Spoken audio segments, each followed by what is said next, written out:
Hello and welcome back to Diksha Karnataka YouTube channel, and in the COMEDK series I am going to discuss the previous year paper of 2024.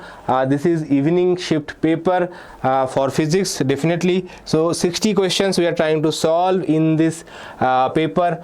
This paper was slightly lengthier, not the usual COMEDK paper that we have seen in the previous 23 or 22.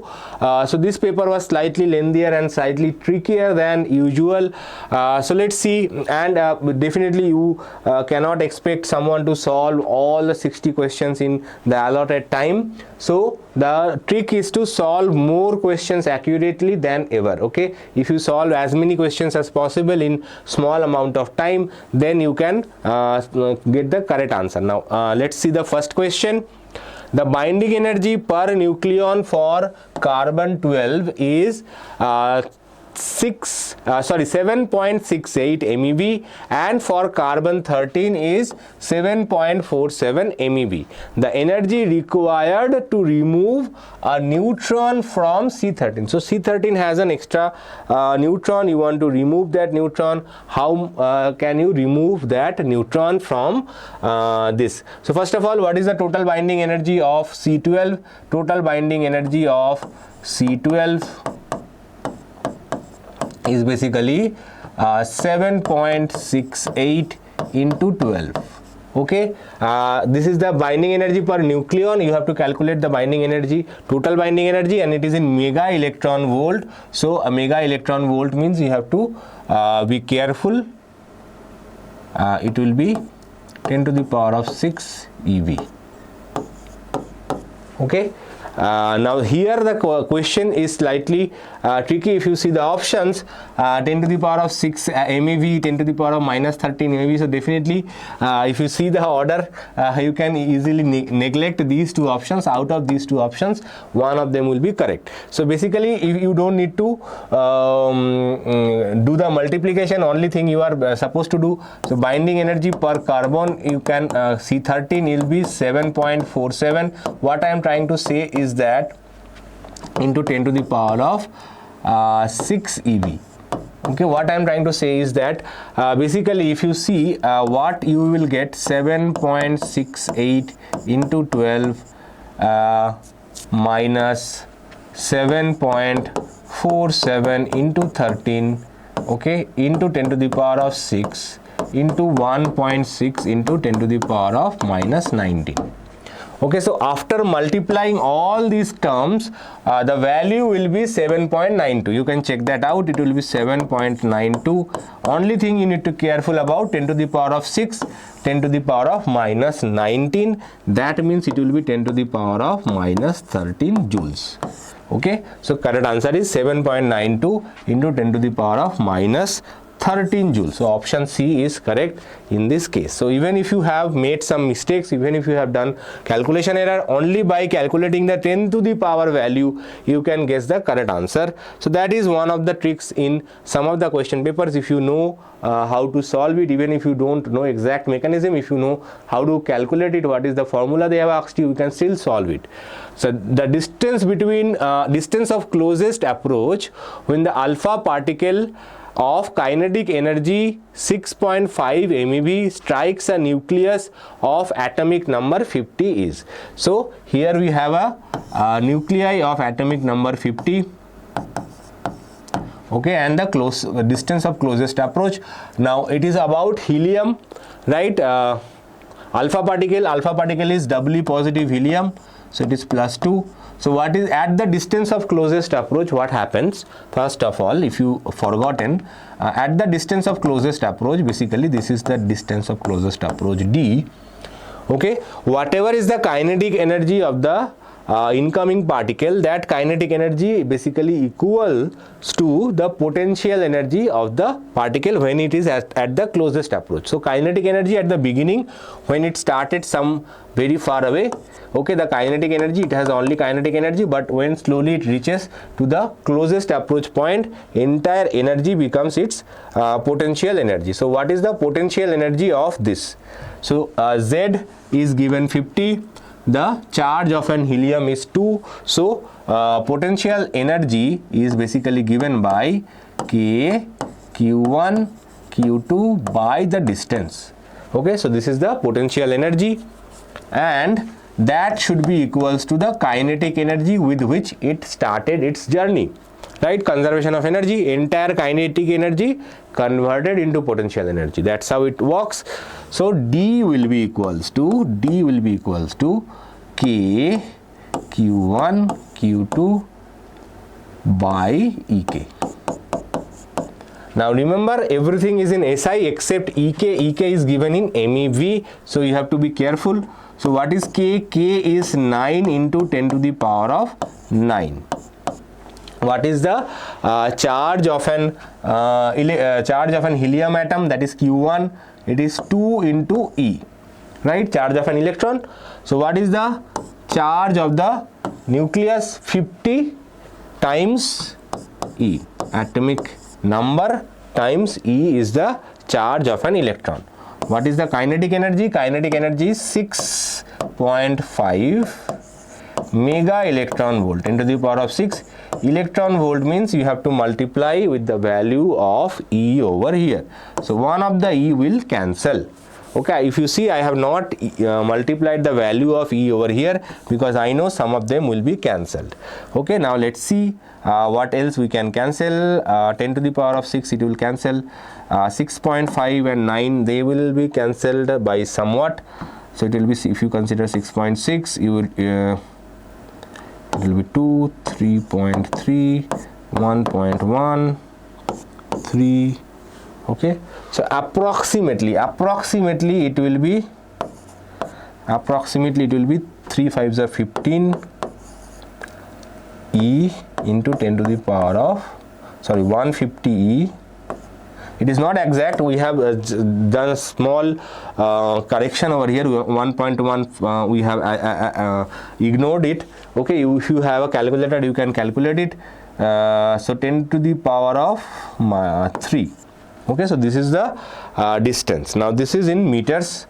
Obviously the main thing is here, you don't think that it is very high, the distance will be very small because E has to be multiplied yet. We have not done the multiplication of E. So 150 into 1.6 into 10 to the power of minus 19 into 10 to the power of 3. So it will be 15 into 16 which is 240. 150 into 1.6 is 240. Don't ask me how I calculated. Okay, this is some small trick. Minus 16. Okay, so it will be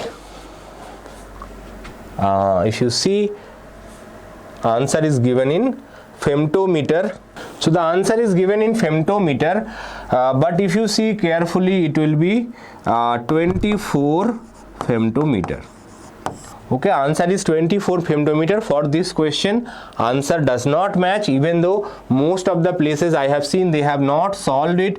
Even if they have solved it, they solved it wrong and they gave this as answer. This is not the answer. This was a bonus question, unless there was some mistake which happened in the question itself. As I told you before also, most of the COMEDK questions are based on memories, which does not reflect always the correct question. So that this might be picometer. So picometer can be correct. If you convert this into picometers, then it will be 0.024 picometer. So correct answer could be this, but if this was given in picometer, if this is given in femtometer, then this is wrong. Okay, so either it was a bonus question in that year, or the question from where it is circulated, the question itself had a wrong option. A scooter moves with a speed of 7 meters per second on a straight road and is stopped by applying the brakes. Before stopping, the scooter travels 10 meters. If the weight of the scooter is W, then the total resistance to the motion of the scooter will be. So some scooter was being driven by some driver over here. Okay, I am not super good in driving. Okay, so driver was driving a scooter. The weight of the scooter is given as W. Okay, and suppose the resistance force acting, the scooter driver is moving in this direction. Obviously the resistance force is F. Okay, its speed was 7 meter per second, and after applying the brakes it traveled a distance of 10 meter per second. Okay, so what is the force that it applied? Okay, so that we have to calculate. What is the force that it applied? How to calculate that? Let's see. First, what we will do, we will was the initial velocity, final velocity is 0. So what is the deceleration? Okay, deceleration is v square equals to u square minus 2as. Here it is decelerating, that's why the sign is negative. Okay, so a equals to u square by 2s. What is u? U is 49, u square is 7, u is 7, u square is 49 divided by 2 into 10. Distance travelled was 10 meter. Okay, so deceleration was 49 by 20. And this is very interesting question. The question is not super simple but very interesting. Okay, so what is the resistance force? The resistance force is basically, resistance force is nothing but mass into acceleration. Simple. Resistance force is mass into acceleration. But the problem here is mass is not given. Instead, weight of the scooter is given. So what we have to do, this is very weird question. As I said, the question was weird, tricky, not very simple. So W by G, only for the sake of the question it is given. So W by G into acceleration is 49 by 20. Now what is W? W, you know, G is 9.8 into 49 by 20. Okay, so 9.8 is basically, if you multiply 49 with 2, you get 98. So if you cancel this, you will get you cancel this, you will get not 20, sorry, let me calculate this way. So 9.8 was here, so let me remove this decimal and add 1 0 over here. Okay, so now 2 49s are 98. Okay, so it will be 10, so it will be 5 4, so it will be W by 4. Now this W by 4 does not come from any plus or minus, it came from pure calculation. Okay, and by applying the value of G and applying the acceleration, that's it. Okay, so this, that's why I said this question is weird. In JEE Mains you don't get to solve this like of questions. You get a solve where maybe W minus W by 3, you get 2W by 3, like that. But here it is completely different kind of question. In Young's double slit experiment, light of wavelength 500 nanometer is used to form interference pattern. An uniform glass plate of refractive index 1.5 and thickness 1.5 millimeter is introduced in the path of the interfering beams. Now this part is deleted from the syllabus. This is no longer in the syllabus, so I am not going to discuss this question. Okay. Now let's move on to the question. Here this question I solved it in one of my classes. Again let's solve it. Figure below shows a network of resistors, cells and capacitor at steady state. What is the current through the resistance 4 ohm? So what is the resistance? What is the current through the resistance 4 ohm? That is our target to find out. Okay, now what to do? So first of all you have to understand that in this circuit, this is a capacitor. This is a capacitor. So capacitor in a DC circuit does not carry any current. It only works in AC circuit, right? So basically what you can say, that there is no current passing through this 3 microfarad capacitor. So basically this portion of the circuit is basically not working at all. Okay, this is just a useless portion, so this portion you can simply delete, right? Now they asked you to find the current through this 4 ohm resistor. Okay, now there are 2-3 ways to do that. This is 6 volt, this is 3 volt, this is 2 volt. So one way is to consider this loop. Okay, this loop, this has 2 batteries and 3 batteries and only 2 resistors. Okay, so current through this will be completely same. or you can consider this resistance. You do not, I solve it using this resistance once, let me solve it using this one. So this battery is trying to send current in this direction. Okay, so current through this, say I1. Okay, now here this battery is in the reverse direction, so it will be negative. Again, this will also be in the reverse direction, so this will also be negative. So this current I1, whatever is going through here, same current will go here as well, because there is no other path possible. Okay, and this current will pass over here as well. Now there is no resistance here. This resistance for the time being I am ignoring. You can consider that resistance as well, no problem. But this is another way I am solving it, because there is an individual loop possible. I am considering this loop. One loop means through which you can apply Kirchhoff's voltage law. So 4 into I1, 4I1, 1 into I1 plus 1 into I1. Why both of them are I1? Because the current that is passing through this circuit, that current has no other path to flow. The same current has to flow this junction, this point, right? It is not dividing up to this junction or this junction, before this junction or that junction. Current, whatever current is coming from this path, that same current has to flow from this resistor as well. Okay, so 4I1 plus I1 equals to, so who is driving this? 6 volt is driving the current. That is the original direction of current. But this 3 volt and 2 volt, they are opposing the motion. So they are opposing the motion because they want to send current in the opposite direction. This one also want to send the current in the opposite direction. But we have assumed this is bigger battery, this is the big boss. So big boss will send the current in this direction. That's why we have assumed 6 volt to be positive. Okay, so 6 minus 5, that is 1. Okay, so we get 5I1 equals to 1, or I1 equals to 1 by 5. Okay, so what are all the options given? So if you see, this is 0.2 ampere. Okay, 1 by 5 is 0.2 ampere, so correct answer is option B. Okay, now next question. A cricketer of height 2.5 meter throws a ball at an angle 30 degree with the horizontal such that it is received by another cricketer of the same height standing at a distance of 50 meter from the first one. The maximum height attained by the ball is. So basically you are playing catch. Okay, when you were kid, we were kid, we used to play catch. So you used to throw the ball, someone used to catch it, and again he used to throw it back. So something like that they are playing. Okay, so you are standing on a ground. Your height is of 2.5 meters. Okay, 2.5 meters is actually very high. Okay.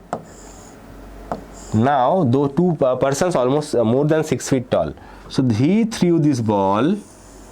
Okay, he threw this ball. The distance between them is 50 meters. Okay, the angle of projection is, it says angle of projection is 30 degrees. Okay, so the range is given in this case. The range of the projectile is given, the angle of projection is given. You are asked to find the height. Now remember that in this case, when you are calculating the height, it is not, if you apply the formula, you will get this height only. You will get this height only. Apart from that, this is from the projectile height.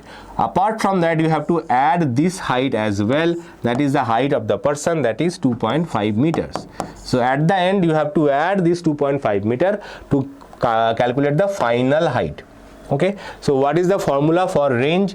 Range, we know range is nothing but u square sine 2 theta by g. Okay, now u is not given in this question, but range is given 50 meter, right? 50 meter distance, so range is given. Now what is the formula for, now let me do one more thing, let me break it. So u square by g, sine 2 theta means 2 sine theta cos theta, right? 2 sine theta cos theta. Now what is h? H is u square sine square theta by 2g, right? This is the maximum height, this is the projectile height. Now if you divide this, so what we will do, we will find h by r. Okay, h by r. So if you do h by r, you will see that u square by g sine square theta by 2, right? So u square by g will cancel. On top we will have sine square theta by 2, and in the bottom we will have 2, and by the way it is not sine theta by 2, it is sine square theta whole divided by 2, so don't get confused. Okay, so it will be 2 into sine theta cos theta. Okay, so it will be sine square theta divided by 4 sine theta cos theta. Okay, one of the sine theta will cancel, so you get sine theta by cos theta, that is tan theta by 4. So this is the h by r value. Now we are not interested h by r, we are interested only in h. So h equals to tan theta by 4 into r. Okay, so what is tan theta? Tan theta is tan 30. Tan 30 value is given 0.57 and divided by 4 into range is 50. Okay, so 4 ones are 4, so it will be 4 ones are 4, 4 twos are 48, 4 12s are 48, we have 20, so 12.5 is the height. Now if you multiply 0.6 with it, it will be approximately 7.2, approximately 7.2 meter. Okay, so I have converted 0.57 into 6 and 12 into 12.5 into 12. So I have increased this, reduced this, adjusted the value, I got 7.2. You can check it using a calculator as well. Now but this is not the answer. If you mark 7.2, okay, you thought okay 7.2 I got, so closest answer can be 7.9. so that is not the answer. Okay, as I said, you have to add this value with this, so you have to add 2.5 along with this, so the answer will be 9.7. Now what is the closest answer? It is 9.7. Wow, so my approximation is almost accurate, so it will be 9.7. 9.7 is the answer, not 7.2. If an electron in a hydrogen atom jumps from the third orbit to the second orbit, it emits a photon of wavelength lambda. When it jumps from the second to the first orbit, the corresponding wavelength of the photon will be. So let's see. So electron is jumping from third orbit to the second orbit. Okay, so what is the difference now? I am going to give you a small derivation. So delta E equals to h nu, right? H nu is basically delta E. Delta E is the difference in energy, so it is basically En initial minus En final. So if it is jumping from some higher energy state, N initial to N final, okay, electron is jumping, you are getting some wave of frequency nu, then this is the formula, right? Now this formula you previously was there, part of the syllabus in a different form, but it still can come in your exam because this can be proven from the basic formula. Now what is h nu? H nu is hc by lambda, and what is ENI? ENI equals to minus 13.6 divided by Ni square, and ENF is minus 13.6 divided by Nf square. Now this is only valid for hydrogen. Okay, so that's why 13.6. Now if you take minus 13.6 or just 13.6 common, on your right hand side you will get 1 upon N final square minus 1 upon N initial square. So because of the negative sign of these two terms, the overall sign will be reversed. Okay, overall sign will be reversed. So 1 upon lambda is basically 13.6 divided by hc. Okay, even we know the value of hc 1240, so you can use that value as well in EV. 1 upon nf square minus 1 upon ni square. Okay, this exact value is not super important. This is called Rydberg constant. This is basically a dimensionless quantity, right? So when the electron jumps from the third orbit to the second orbit, so in case of electron jumping from third to second, okay, what is the wavelength? Wavelength is given by lambda. So 1 upon lambda equals to this constant into 1 upon 2 square minus 1 upon 3 square, right? So 1 by 4 minus 1 by 9, so it will be r into 1 by 4 minus 1 by 9, so it will be r into 36, 9 minus 4, so it will be 5r by 36. Okay, this is the 1 by lambda, so lambda will be 36 by 5r. Okay, now similarly you can calculate the other wavelength lambda dash. Lambda dash is basically when it jumps from second to the first orbit. So second to the first, next is second to the first. So 1 by lambda dash equals to the constant into 1 by 1 square minus 1 by 2 square, which is basically r into 1 minus 1 by 4, which is 3r by 4. So lambda dash equals to 4 by 3r. Okay, now you have to find the relationship between this lambda and this lambda dash. How to do that? If no relationship is there, no common factor is there, what you can do is just simply divide them and try to see whatever value it is giving. So lambda dash by lambda equals to 4 by 3r divided by 36 by 5r. Obviously r gets cancelled. Now this 5 will go up, so it will be 4 into 5 divided by 3 into 36. Okay, these two will be multiplied and these two will be multiplied, right? So 4 9s are 36, so you get lambda dash equals to 5 by 27 lambda. So 5 by 27 lambda, so option A is correct. Okay, little longer question because I have done this derivation. If you start from this relationship directly, then you can get this answer. Okay, now, next question. This is very interesting long question. Again, the paper was little lengthier.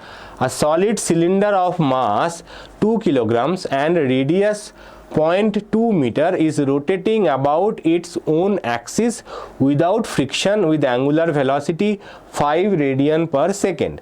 A particle of mass 1 kg moving with a velocity of 5 meter per second strikes the cylinder and sticks to it as shown in the figure. The angular velocity of the system after particle sticks. So first of all, it is like a collision, but it is in a rotational collision. Okay, so when there is a collision, what is the first thing that we look after? First thing we look if the energy is conserved or not, and second is momentum will always be conserved, right? Now here in this case, as you can see, the particle is sticking. Like you are chewing a chewing gum, you throw the chewing gum on a rotating something and it got stick with that rotating shaft. Okay, don't do it, by the way. It is actually very bad practice. So if you throw that sticky thing onto this, okay, and it gets stuck to the rolling pin, then first of all, obviously it is not a equivalent to what I say, elastic collision. Elastic collision, it does not stick, right? In case of sticking, it is basically, we say it is a perfectly inelastic collision. So inelastic collision means there is no conservation of energy. Only thing that is conserved in sticking case is the momentum. Now because it is happening in rotational motion, the rotational momentum, or we say angular momentum, remains constant. Okay, so what is the initial angular momentum of the system? So angular momentum of a cylinder, about an axis is basically half m r square. Okay, angular momentum of this is half m r square. Okay, so sorry, this is not angular momentum, this is I, sorry, moment of inertia. So angular momentum, initial angular momentum is I into omega. This is for this rotating pin or rotating shaft, okay, cylinder. But this is not it. The mass which was just about to stick to this, just before sticking to the cylinder, it also has an angular momentum with respect to this axis. What is that? So if the radius of the cylinder is r, then this will also be r, almost just before sticking to the cylinder. So what is the angular momentum of this mass? Angular momentum of this mass is mvr. That's it, mvr. Okay, so initial angular momentum is half into mr square omega plus now here the mass is the mass of the cylinder, here mass is the mass of the particle. So let me write it mp. Okay, so mp, so mpvr, this is the initial angular momentum. Now when the mass sticks to this cylinder, now it is started rotating along with the cylinder. Okay, so now the angular momentum will be slightly different. What that angular momentum? First of all, you have to calculate what is the moment of inertia. Now initially it was only a single cylinder, so it was a bachelor cylinder. So bachelor cylinder has a angular momentum half mr square, so that much will definitely be there. Now it has a company. Okay, so that company is sticking to this cylinder. So what is the moment of inertia for a mass at a distance r? Moment of inertia is given by mr square, simply mr square. Here it will be mpr square. Okay, now if the system, if you consider the system is in sorry, the final momentum, this is the new angular moment of inertia, the final momentum will be I dash omega dash. So if you calculate, put the all values and calculate it, you can calculate the omega dash. Now we have to put the values now. So half into mass of the cylinder is 2, radius is 0.2, okay, and rotating at a speed of 5 radian per second. So all the values are given properly, no unit conversion is required. Mass of the particle is 1 kg, velocity of the particle is 5 meter per second, and radius is 0.2. So let's calculate this. Cancels, you get 0.04 into 5 plus 5 into 0.2, that is 1. Okay, so 5 4s are 20, so it will be 0.2. So 0.2 plus 1, that is 1.2. This is the initial angular momentum. Okay, this is the initial angular momentum. So that should be equals to the final angular momentum. Now let's put the values in this case. First calculate this one. Half into mass is, it will be same, 2 into 0.2 whole square plus mass of the particle is 1 kg and radius is again 0.2 whole square into omega dash equals to 1.2 equals to 1.2, right? Now if you see 0.2 whole square, 0.2 whole square, that means basically 2 into 0.04 omega dash equals to 1.2. Okay, so 0.2 in square plus 0.2 square, 2 into 0.2 square, 0.2 square is 0.04, so omega dash will be equals to 1.2 divided by 0.08. okay, so it will be obviously, let's calculate, 1200 divided by 8, so 4 3 4s are 300, so it will be 25 into 3 75. okay, so there is a mistake over here, 120 by 8. okay, because why 120? Because there is also one decimal over here, right? So one decimal gone, then another decimal will give it as 0. So now first let's calculate with 30 and 2, 4 2s are 8. okay, that was also a mistake, so 15, so it will be 15 radian per second is the answer. 15 radian per second is the answer in this case. okay,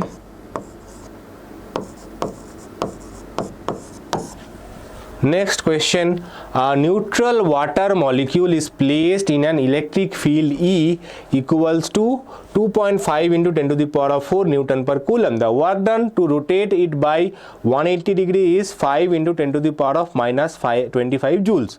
Find the approximate separation between the charges. Now here, interestingly, this question is only solvable if you consider that water having a dipole with a plus E in one side and minus E on the other side, which is not entirely true. okay, so the distance suppose is d. okay, so what is the dipole moment? Dipole moment is any charge into the distance d, right? This is the dipole moment. Now to rotate a dipole by an angle 180 degree, the work done is basically given by 2p. If you remember, plus pe minus pe, that is 2p. So if you want to rotate a dipole by an angle 180 degree, you need to require to do a work of 2pe. okay, so now put the value, p is E into d, and in an electric field is 2.5 into 10 to the power of 4, and the work done is 5 into 10 to the power of minus 25. okay, so you have to find the distance d. So distance d is but nothing but, now you can cancel this as well, 2.5 into 2 is 5 cancels. okay, so you get this as d equals to 10 to the power of minus 25 divided by E into 10 to the power of 4, or 10 to the power of minus 29 divided by 1.6 into 10 to the power of minus 19. okay, so it will be 0.625 into 10 to the power of minus 10, right? Now let's see, correct answer is option B. okay, 1 by 1.6 is 0.625. that you should remember like a constant. 1 by 1.6 is 0.625. okay, now 10 to the power of minus 19, 10 to the power of minus 29 in the top, minus 19 in the below, so minus 19 plus 19, it will be 10 to the power of minus 10. okay, I hope easy question. A telescope has an objective, but the previous question was based on the assumption that the the charges on water molecule is only E. okay, if it is 2E, that's what we usually consider. If that is the case, then you will not be able to solve it. Instead of assuming it to be a water, it is assuming it is in OH state. okay, so OH state, if it is only in OH state, you can apply this law. So I personally feel this question is slightly incomplete. So OH, so if you say this is plus E, this is minus E, this is plus E, this is minus E, still okay. But otherwise you cannot say this formula is correct. Okay, it's normal water molecule. What happens is that hydrogens are oriented like this. Okay, so here we have plus 2e, minus 2e plus e, and here we have minus e, right? Actually we say delta q is nothing but charge of an electron. So that is how we calculate. Now it has an angle of approximately 120 degrees, so it is not perfectly E and E. So the question would still be appreciated if the question was asked in terms of hydrogen chloride and not water. Now again, normally this question is slightly tricky. Normally it is talking about telescope. Telescope has an objective of focal length 60 centimeter and eyepiece of a focal length 5 centimeter. The telescope is focused for a least distance of distinct vision 300 centimeter away from the object. The magnification is produced by the telescope at least distance of distinct vision. So telescope is basically made for looking objects which is very far away. So here they are observing a object which is only 3 meter away. So that's why this question is not appropriate, not according to the use of the telescope. Okay, and for objects which is very far away, the magnification is focal length of the FO by FE, right? So FO by FE is the normal magnification when the object is located very far away, but he is trying to observe which is very close to us. 3 meter is like what? 3 hand. Okay, 1 hand is 1 meter. So if you consider 3 hand, that is the equivalent to 3 meter, which is very close, right? So for that, what will happen? Then it is little bit tricky to solve. So first of all, you have to find whatever is the for first objective lens. So telescope basically objective lens is which is focused for objects which is near object, and then eyepiece from where we observe the object, right? Eyepiece is where we see, right? Now let's see what is the for focal length, objective focal length is 60 centimeter. Now what is the image where the image is forming for the distance, object distance at 3 meter away? Okay, we will consider 300 centimeter only, but I am saying 3 meter.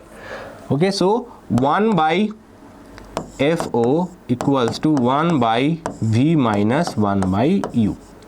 Okay, so U here for the first case 300 meter away.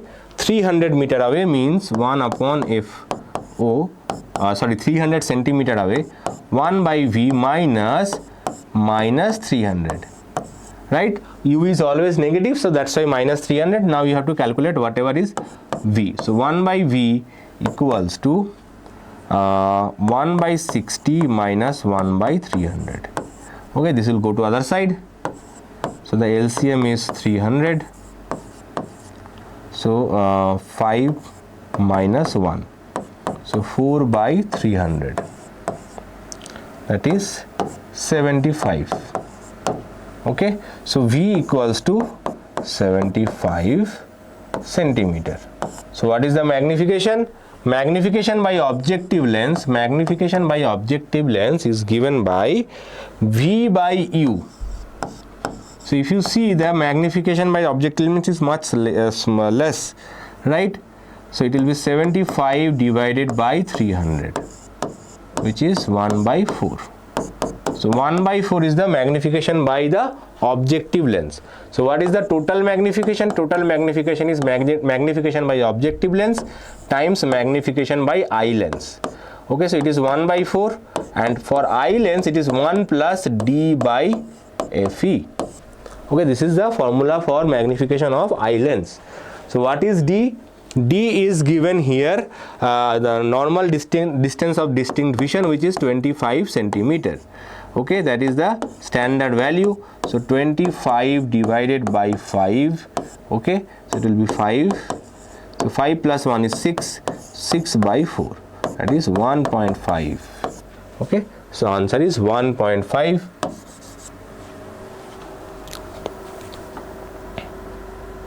Next question. parallel plate capacitor having a dielectric constant 5 and dielectric strength 10 to the power of 6 volt per meter is to be designed with the voltage rating 2 kilovolt. The field should never exceed 10% of its dielectric strength. Okay, to have the capacitance, the field should never exceed 10% of its dielectric strength.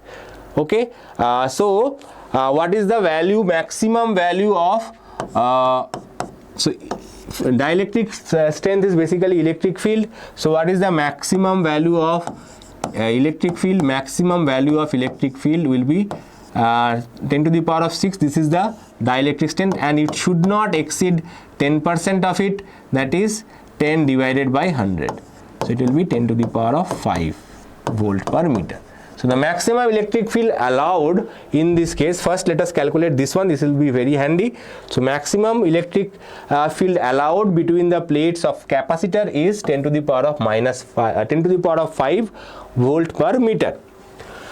Now to have the capacitance of 60 picofarad, minimum area of the plates should be, so minimum area of the plates should be to have a capacitance of 60 picofarad. We know that C equals to dielectric constant area epsilon naught divided by the distance between the capacitor plates. Now if you see, distance between the capacitor plate is not given over here, but what we also know is that electric field is given by voltage by the distance between the plates. This is also we know, that's how we derive this relationship, right? Now we will use this fact to solve it. So what we will do, we will simply C by Emax.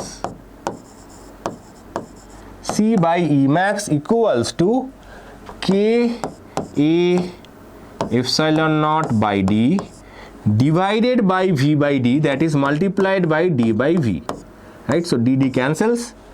Right, now we are trying to find this surface area A. So A will be equals to V into C divided by K epsilon naught into Emax. Okay, this is the formula for this question. Now put the value. So area equals to V is given by 2 kilovolt. 2 kilovolt means 2 into 10 to the power of 3, 10 to the power of 3 volt or 2000 volt, whatever you are comfortable with. 2 into 10 to the power of 3 volt. Okay, capacitance is 60 picofarad. Pico means 10 to the power of minus 12. Okay, now K is dielectric constant, which is given over here as 5. This is not Coulomb constant, by the way, this K. Now epsilon naught is 8.85 into 10 to the power of minus 12. I am assuming this is 9 into 10 to the power of minus 12. Okay, you can use 8.85 and use the calculator, or if you don't want to use calculator, then you can use 9 over here. Now Emax is 10 to the power of 5 volt per meter. So it will be 10 to the power of 5. 10 to the power of minus 12, 10 to the power of minus 12 cancels. Okay, now 5 12s are 60. Now we get this as 3 3s are 9, 3 4s are 12. So it will be 4 into 2, that is 8 into 10 to the power of 3 minus 5 minus 2. Okay, 8 into 10 to the power of minus 2 divided by 3 meter square. Okay, which will be equals to 2 2s 6, 2 3s are 6, 2.67 into 10 to the power of minus 2. Okay, so it will be 2.7 into 10 to the power of minus 2. Okay, 2.7. So even I have assumed this small approximation, my answer is not super far off. Okay, so this is how 6 and 7 10 to the power of minus 2. Again, if you calculate 10 to the power value, you will be sure, but still here you have two options, both of them has 10 to the power of minus 2, so you have to calculate and make sure which one is correct. Okay, now next question. The coefficient of volume expansion of glycerin is 49 into 10 to the power of minus 5 per Kelvin. Per Kelvin, per degree centigrade does not matter. Volume expansion is basically per degree Celsius or per Kelvin is same. The percentage change in its density for 50 degrees Celsius rise in its temperature. Okay, now if you see similar question in your current year, you should skip it. This is a going to be long question. Okay, first of all, you have to find what is the change in its volume. Okay, so initial volume say V, final volume is Vt. Okay, change in volume is Vt minus V, which is nothing but alpha V delta T into V. Okay, this is the change in volume. Now what is density? Density is mass divided by volume. Okay, so density is basically initial density, say rho naught equals to V, and rho T equals to M by Vt. Okay, now what is the change in density? Change in density is rho T. Now as you are increasing the temperature, volume is increasing but density is decreasing, so it will be rho naught minus rho T divided by rho naught. Okay, this will be the change in the density, and if you multiply 100 and add this sign, it becomes percentage change. Okay, definitely mass is constant, so they will cancel. So what you get over here is 1 upon V minus 1 upon Vt divided by 1 upon V into 100%. Okay, mass was there, mass will cancel. So this is the percentage change in the density, percentage change in the density. Okay, so let's solve it. So it will be Vt minus V divided by V into Vt into V. So V cancels. So this is the change in the percentage change in the density. Again, Vt minus V is alpha, percentage change is alpha V delta T into V divided by final volume. Final volume, the formula is based on final volume, that is 1 plus alpha V delta T into 100%. So as I said, this question is not super easy to solve. Now alpha V is given, delta T is given. Alpha V is 49 into 10 to the power of minus 5, and temperature delta T is, now this V cancels obviously. So delta T is 50 degrees Celsius divided by 1 plus 49 into 10 to the power of minus 5 into 50. So that's what the pain point is. Now in the bottom line is, you can consider this to be very small and ignore that number, right? You can ignore this number over here because that is very small. So you have to just need to calculate the top portion. 49 into 50. 49 into 50, again you assume this is 50. So 50 into 50 is 2500. 50 into 50, 5 into 5 is 25. So 50 into 50 is 2500 into 10 to the power of minus 5 into another 100. This is because of the percentage. Okay, so 1, 2, 3, 4. So percentage change is 2.5%. So approximate change is 2.5%, and here the option will be 2.45. Okay, option D. Next question. Okay, I current flows in an infinitely long wire with cross section in the form of semicircular ring of radius 1 meter. The magnitude of the magnetic induction along its axis. So basically it's a semicircular ring like this, infinitely long wire Okay, there is a derivation associated with it which is not possible to do in the exam hall if you don't know the answer. Okay, so you can check the derivation. It is it will be mu naught I by pi square. Answer is mu naught I by pi square. Okay, next question. 3 bulbs 40 watt, 60 watt and 100 watt are arranged in series with a 220 volt source. The maximum light is obtained from when you connect the bulbs in series. So when you connect the bulbs in parallel, which they are supposed to connect. Okay, if you are connecting bulbs in parallel combination, whoever has highest power rating will glow the brightest. Okay, now if you connect the same bulbs in series power rating, then it will be exactly opposite. Okay, whoever has the smallest power rating, he will glow the brightest. The reason behind this is that the resistance for smaller power rating bulb is high. Okay, so resistance for 40 watt will be much higher compared to resistance of 100 watt bulb. Okay, so as the resistance of 100 watt bulb is more, what you will get that 40 watt bulb, resistance of 40 watt bulb is higher.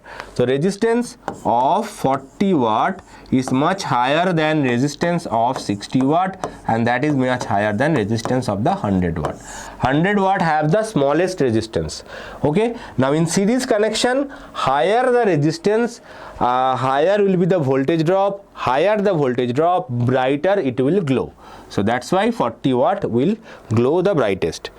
Okay, now a photon emitted during a de-excitation of electron from a state n to the second excited state. Again another language complexity, second excited state. Second excited state means n equals to 2, not 2, sorry, n equals to 3. I solved this question in one of in a live class.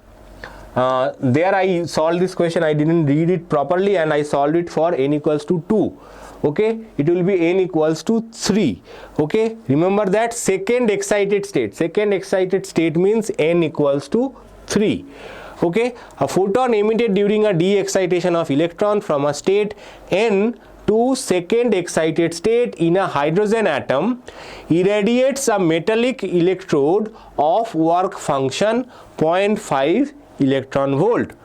Okay, so work function is given as 0.5 electron volt. Okay, in a photocell with the stopping voltage of EV naught is 0.47 volt. Obtain the quantum number of the state n. Now EV naught, when, as I said, when the stopping potential is given in terms of volt, you don't need to do anything. You can say EV naught is basically 0.47 EV. Okay, you don't need to multiply anything. It is directly convertible to EV.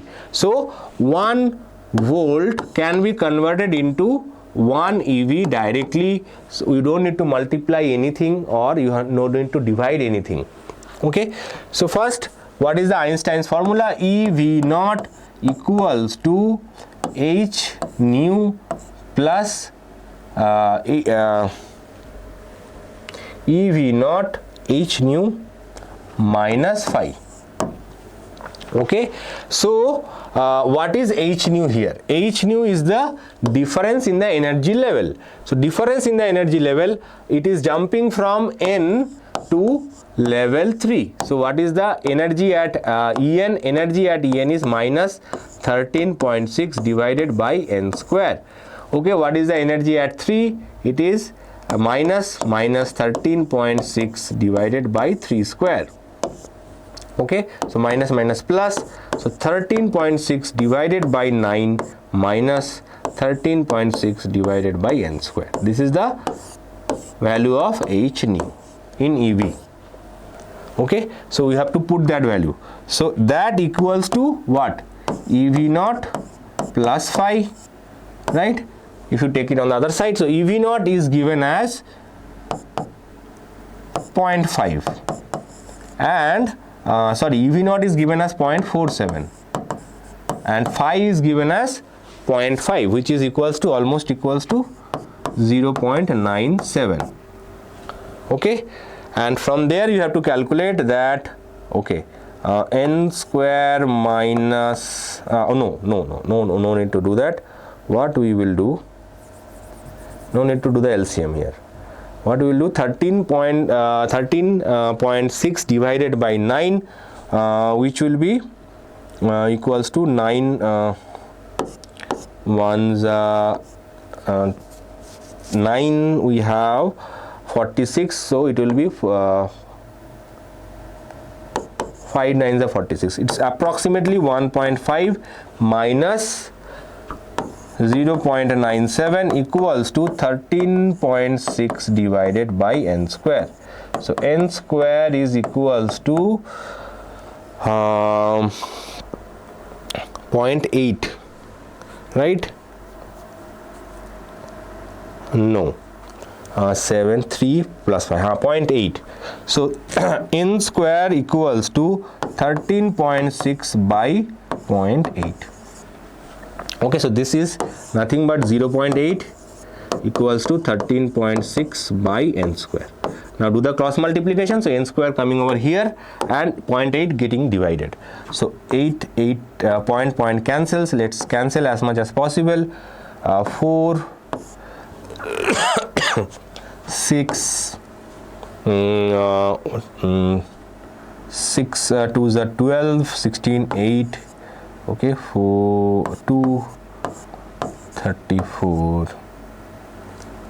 to 17. So the value of n is very close to 4.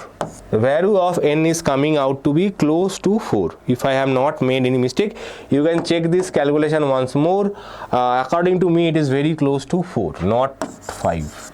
Some of the books are saying it 5, but what I am found it is basically from 4 to 5. Okay. No. Next question.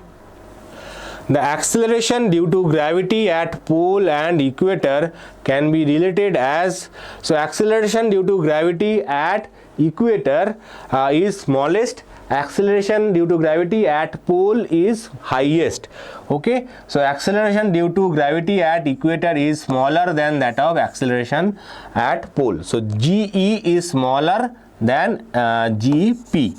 So acceleration due to gravity at equator is smaller because earth is elongated along the equator. So earth, the shape of the earth is like this. Okay, it is slightly elongated along the equator and slightly small from the poles. That's why gravitational acceleration is generally high at poles, but it is small at equator. A bar magnet is held perpendicular to a uniform field. If the couple acting on the magnet is to be halved by rotating it, the angle by which it is to be rotated. Now again another interesting question. So the couple acting on a bar magnet is given by tau is equal to mb sin theta. Initially the angle was 90 degree. It is perpendicular. So what is the initial tau? Initial torque was mb. Okay, now final torque, the final torque should be equals to mb by 2. Right, half the value of this, half of this value is mb by 2. Now when it is possible? It is possible only when sin theta equals to half, that is theta equals to 30 degrees. Okay, so the final angle should be equals to 30 degrees. Initial angle was 90 degree, final angle is 30 degree. So what is the change of an angle by which it needs to be rotated? 90 minus 30, that is 60 degrees. So the dipole must be rotated by an angle of 60 degree. Don't leave the answer here, you have to find the change in the angle, okay, by which you need to rotate it. A negative charge particle is moving upward in a magnetic field which points towards north. The particle is deflected towards. Okay, so we have a magnetic field which points towards north, and the negative charge particle is moving in the upward direction. So for north direction, upward will be in this direction, that is out of the page. Okay, now first you have to also consider this is a negative charge. So first what we will do, we will assume this is a positive charge. If this is a positive charge, what would be the direction of force? So from Lorentz force we know that magnetic force is basically V cross B, and there is a constant Q. Okay, so V cross B. So if the charge is positive, then Lorentz force can be applied directly. So for positive charge, this is the direction of velocity, it is moving upward direction, and magnetic field is in the north direction. So V cross B, V cross B. So the force should have been in this direction, that is in the west direction. Sorry, that is in the west direction. Okay, but the charge is, so west is for positive charge, right? So for positive charge this is as it is, but for negative charge, if you remember, for negative charge the force will be actually opposite to that of the negative charge.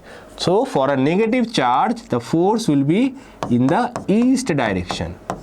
Okay, so if the force on the positive charge is west, then force on the negative charge will be on the east direction. So correct answer option C. Okay, so these are the tricky questions in this year's COMEDK paper. So as I said, questions are not difficult, but they are very, very tricky. 2-point charges M and N having charges plus Q and minus Q respectively are placed at a distance A apart. Force acting between them is F. If 30% of the charge N is transferred to M, then the force between the charges. Now this is a very easy question. There is a shortcut formula for this, shortcut formula, because this is very, very common, 10%, 13%, 1/3, 1/5. Okay, so what you have to do, you have to find what is the final charge. Okay, so if you take 30% of this charge, okay, what is that value? It is 0.3 Q, right? 30% you have taken. So what is the remaining charge? 30% means 0.3 times. Okay, you remember that 30% means 0.3 times. So you have taken out this much charge from it. So what is the leftover charge? Leftover charge is 0.7 Q. Okay, 0.7 Q. Now you are adding this charge, giving this charge to a negative charge. This is a positive charge, right? You are taking it from positive and you are giving it to the negative charge. So what is the net charge over here? Net charge here will be 0.7 Q. Again it will be negative. Okay, so both charges are decreasing according to their magnitude, right? So even if you are thinking that I will take the force some charge from it and give it back to the other charge, because one is positive, another one is negative, the total charge of the system will still be changing. Now what is the force? What is the change in the force? For that, what you have to do, you have to multiply these two factors, 0.7 into 0.7. This will be the new force. This will be the new force. That's it. You don't need to do anything. You just find what is the final charge. Initial whatever multiplication was there, final will be just multiplication of these decimals. That is 49 by 100. 7 sevens are 49. We have two double decimals. Double decimals means double zeros in the division. So 49 by 100F is the answer. Okay, otherwise you can follow the process. Okay, initially the force is K Q1 Q2 by A square. Next will be 0.7 into Q in 0.7 into Q divided by A square. But that will be the same process. Only this much if you remember, it will be very, very helpful. Conducting circular loop is placed in a uniform magnetic field. B equals to 0.125 Tesla with its plane perpendicular to the loop.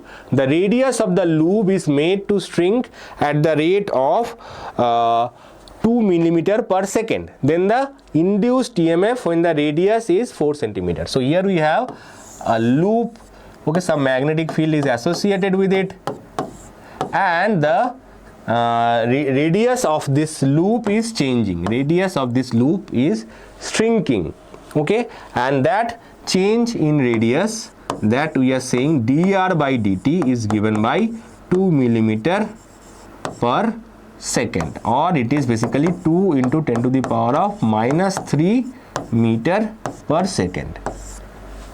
Okay, now what we will do?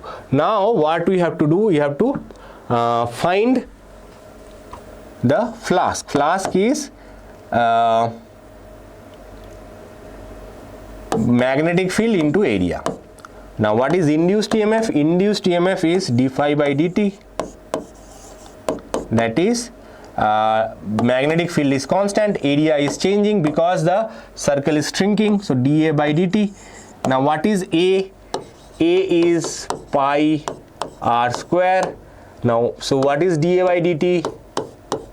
dA by dt is 2 pi r into dr by dt, right? Simple differentiation.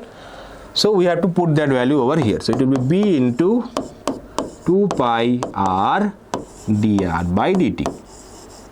Okay, so this is the value of the induced EMF. You just put the values, you can calculate the answer. So B is given 0.125, okay, into 2 pi.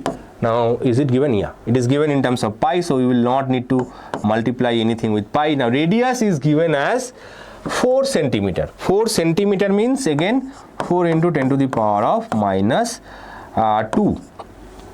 Okay, you need to consider this into what is the dr by dt. Dr by dt is 2 into 10 to the power of minus 3. Okay, so everything is multiplied. Now let's see the value. So 0.125 into 2 into 4 into 2 into 10 to the power of minus 5. Okay, so it will be 125 is 250.25 into 4 is 1, so it will be 2. There is a pi also.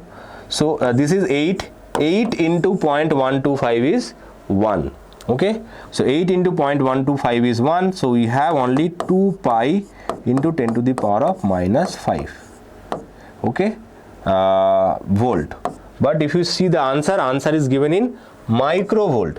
So microvolt means you have to change the digits. It will be 20 pi into 10 to the power of minus 6 volt, then 20 pi microvolt.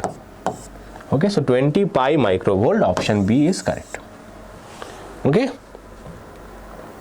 next question.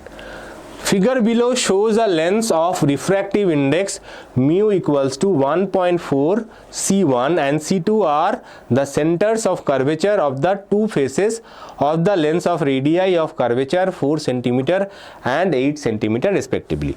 So radii of curvatures are given. This is 4 cm, this is 8 cm. Okay, now if you know the sign convention, this is along the positive x-axis, so both of them are positive. Both of them are positive. Okay, mu or refractive index is given 1.4. Then you have to find the lens behaves as diverging, converging, diverging with the focal length. So basically you have to find the focal length as well as the nature of the lens. Okay, so first, what is the formula? Here we are using lens maker's formula, mu minus 1 by R1 minus 1 by R2. Now both R1 and R2 are positive, so no need to change any sign. So 1.4 minus 1 into 1 by R1 is what? R1 is 1 by 4. So 1 by 4 minus R2 is 1 by 8. So it will be 1 by 8. So it will be 0.4 this value into 1 by 4 minus 1 by 8 is 1 by 8. Right? So 1 minus half is half. Similarly, this is exactly half of that. So that's why you can check that out. It will be 1 by 8. Okay. Now, so for that what we can say, okay, decimals gone, 0 is here. So it will be 20. So F equals to 20 centimeter. So it is positive, right? No sign coming. If the sign was negative, it has to be coming from the calculation itself. But from the calculation we got plus 20. That means it's a converging lens. That is a convex lens. So converging lens of focal length 20 centimeter. Converging lens of focal length 20 centimeter.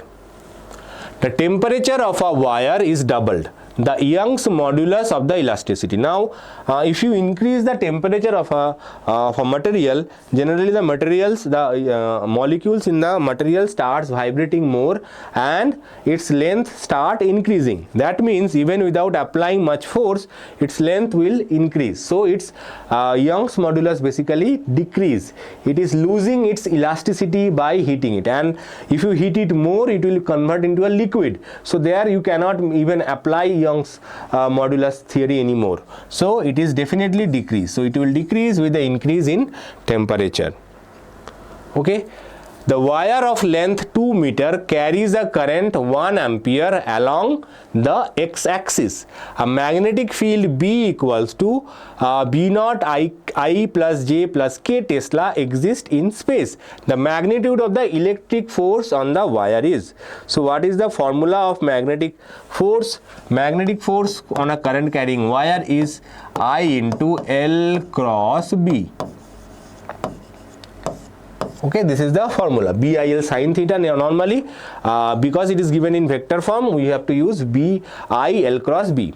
Okay, now what is L here? L is 2 meters and carries a current 1 ampere along the x-axis. So the current being carried in the x-axis direction. So what is the L vector? So L vector is basically 2 I cap. Okay, 2 is the length, 2 meter is the length, into I cap is the direction of current. So L vector is 2 I cap. Now current is 1 ampere, 2 I cap into cross B is B naught I cap plus J cap plus K cap. Right? So 1 is obviously gone. So 2 B naught we got. Now I cap into I cap is 0. I cap in cross I cap, I cross I is 0. Right? I cross J is plus K. I cross J is plus K. Anti-clockwise direction. Right? Now I cross K is I cross K is minus J, right? It is in the opposite direction. I cross K is minus J, so it will be minus J. So we get this as 2 B naught K cap minus J cap. So this is the vector, but they asked you find the magnitude. What is the magnitude of the, this is the vector form. What is the magnitude then? So the magnitude will be very simple. So magnitude of the vector B is basically 2 B naught square root of this square, that is 1 square, plus this square, that is minus 1 square, which is 2 B naught 1 plus 1, that is root 2. So 2 root 2 B naught. This is the magnitude. The correct answer is this one. The dimension ml to the power minus 1 t to the power of minus 2 is physical quantity of. So what is this dimension? So if you remember, ml t to the power of minus 2 is the dimension of force. If you divide it by an area, then you get ml minus 1 t to the power of minus 1. So basically this is nothing but pressure. This is nothing but pressure. Okay, now here it is pressure into area, which is not correct. Definitely this is not correct. It is itself is pressure. Now force by pressure, again it is force by area. It is force by area, not force by pressure. So again this is not correct.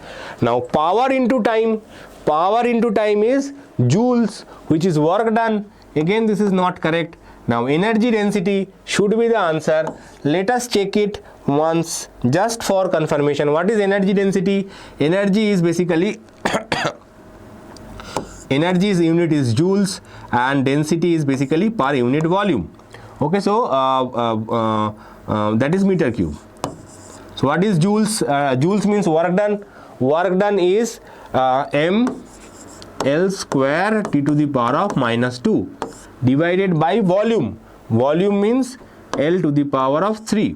So it will be m L to the power of minus 1 T to the power of minus 2. So it is energy density. So energy density and pressure have the same dimension. Next question. The resistance of a 10 meter long wire is 10 ohm. Its length is increased by 25% by stretching the wire uniformly. The new resistance of the wire is. So what is the new resistance of the wire? Now again, if you are stretching a wire by say 15% or 10% or x%, okay, that is basically 1 plus the percentage divided by 100. This is the new length. This is the new length. Okay, so it is 1.25 times the old length is the new. This is the times factor. Okay, so if I say double means twice, right? 2 times. So it, here if you say 25%, that means the length will be 1.25 times. Okay, now what formula I told you? The formula I told you is that the new resistance is basically the factor by which it increased, that is times twice, thrice, 5, halved, whatever the factor is, that square into the old resistance, Now 1.25 whole square will be approximately 1.56. Okay, and R naught is given as 10 ohm, so multiplied by 10, so you get 15.6 ohm. Okay, so correct answer is 15.6 ohm, this one. A body is executing SHM when its displacement from the mean position are 4 cm and 5 cm. It has only velocity 10 cm per second and 8 cm per second respectively. Okay, its periodic time T is, wow. So again another tricky question. So here the formula is that the velocity in SHM is given by omega into square root of a square minus x square. Okay, so this is the formula that you need to remember. So for first case, when the distance is 4 cm, this is the 4 cm. Okay, A is the amplitude which we don't know. Okay, so 4 cm, the velocity is 10, right? So 10 equals to omega into square root of a square minus 4 square. Okay, from here what we can do is we can write 10 by omega equals to square root of a square minus 4 square, or square both sides, we get 100 divided by omega square equals to a square minus 4 square. Or from here what we can write is that a square equals to 4 square plus 100 divided by omega square. 4 square value you can write obviously 16. Right? Similarly from the second data means 5 and 8 centimeter, what we can write is that a square is equals to so here it was 4 square, so now it will be 5 square, that is 25, plus here it was 10 square, now it will be 8 square, so 64 divided by omega square. Why we are doing it so? Because they asked you to find the time period. So time period is basically 2 pi by omega. So if we can find the value of omega, then we can calculate the time period. That's it. So our target is to find the omega from these equations. There are, if you find any other shortcut method, you can use that as well, but I found this is the easiest way. So now compare the values of a square from both equations. So we get 16 plus 100 by omega square equals to 25 plus 64 by omega square. So take it on the other side. So 100 minus 64 by omega square equals to 25 minus 16, that is 9. So 100 minus 64 is 36 divided by omega square equals to 9, or omega square equals to 36 by 9 equals to 4, or omega equals to 2. Omega equals to 2. So what is the time period? Time period is easy. Time period is simply 2 pi by omega. That is 2 pi by 2. That is pi. So correct answer is pi second. When water falls from a height of 80 meter at the rate of 20 kg per second to operate a turbine, the losses due to the frictional force are 20% of the input energy. How much power is generated in the turbine? Okay, so water is falling from the height of 80 meters. Rate of fall is 20 kg per second. So what is the energy on which the energy that the turbine received is basically the potential energy, mgh. Now here, instead of directly giving m, they have given in the rate of change. So per second this much energy is received by the turbine. Okay, so basically this is also in terms of joules per second. So this is also watt. Okay, so m is 20, g assume is 10, height is 80 meter. So this much energy is received by the turbine, but it says that the losses due to the frictional force are 20% of the input. So 20% is lost. That means how much is converted? 80% is converted. So 80 divided by 100, this is the final power generated by the turbine. This is the final power generated by the turbine. 0 0 cancels, 0 0 cancels. So we get this as 8 is a 64, 64 into 2 is 128, 1 2 zeros. So it will be 12.8 kilowatt. 1 2 3, right? So 12.8 kilowatt. Correct answer, option A. An electron has a mass of 9.1 into 10 to the power of minus 31 kilograms. It revolves around the nucleus in a circular orbit of radius 0.529 into 10 to the power of minus 10 meter at a speed of 2.2 into 10 to the power of minus 6 meter. The magnitude of the angular momentum. So what is the magnitude of angular momentum? So angular momentum is basically L equals to mvr, as simple as that. Okay, so just simply put the formula, calculate the value. So m is 9.1 into 10 to the power of minus 31. Velocity is 2.2 into 10 to the power of 6 into radius is 0.529 into 10 to the power of minus 10. Okay, so just multiply and get the answer. So it will be 4.5, almost equals to 10 into 10 to the power. This, if you multiply 2.2, 5.529 and 9.1, it is closer to 10. Okay, you can check that value. Minus 31 into 20, 10 to the power minus 25, minus 35, 10 to the power of minus 35. Okay, so it will be 1 into 10 to the power of minus 34. Okay, so 1 into 10 to the power of minus 34. So correct answer is option A. Okay, now next question. Let's see this question. If the nuclear radius of 27 aluminium is 3.6 Fermi, the nuclear radius of 125 Fe is. So what is the formula for nuclear radius? Nuclear radius R equals to A to the power 1/3 R naught. Now R naught value is not given, so now what we will do, we will say this is aluminium. Okay, so this is also aluminium, and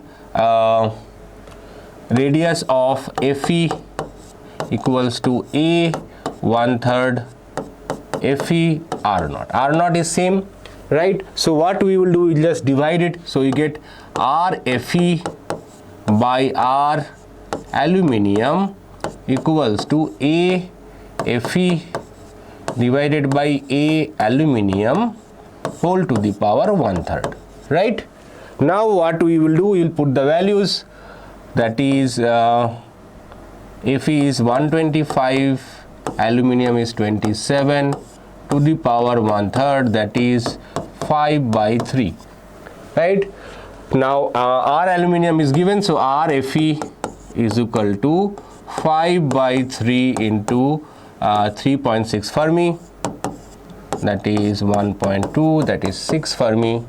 Okay, or 6 into 10 to the power of minus 15 meter. Okay, so 6 into 10 to the power of minus 15 meter.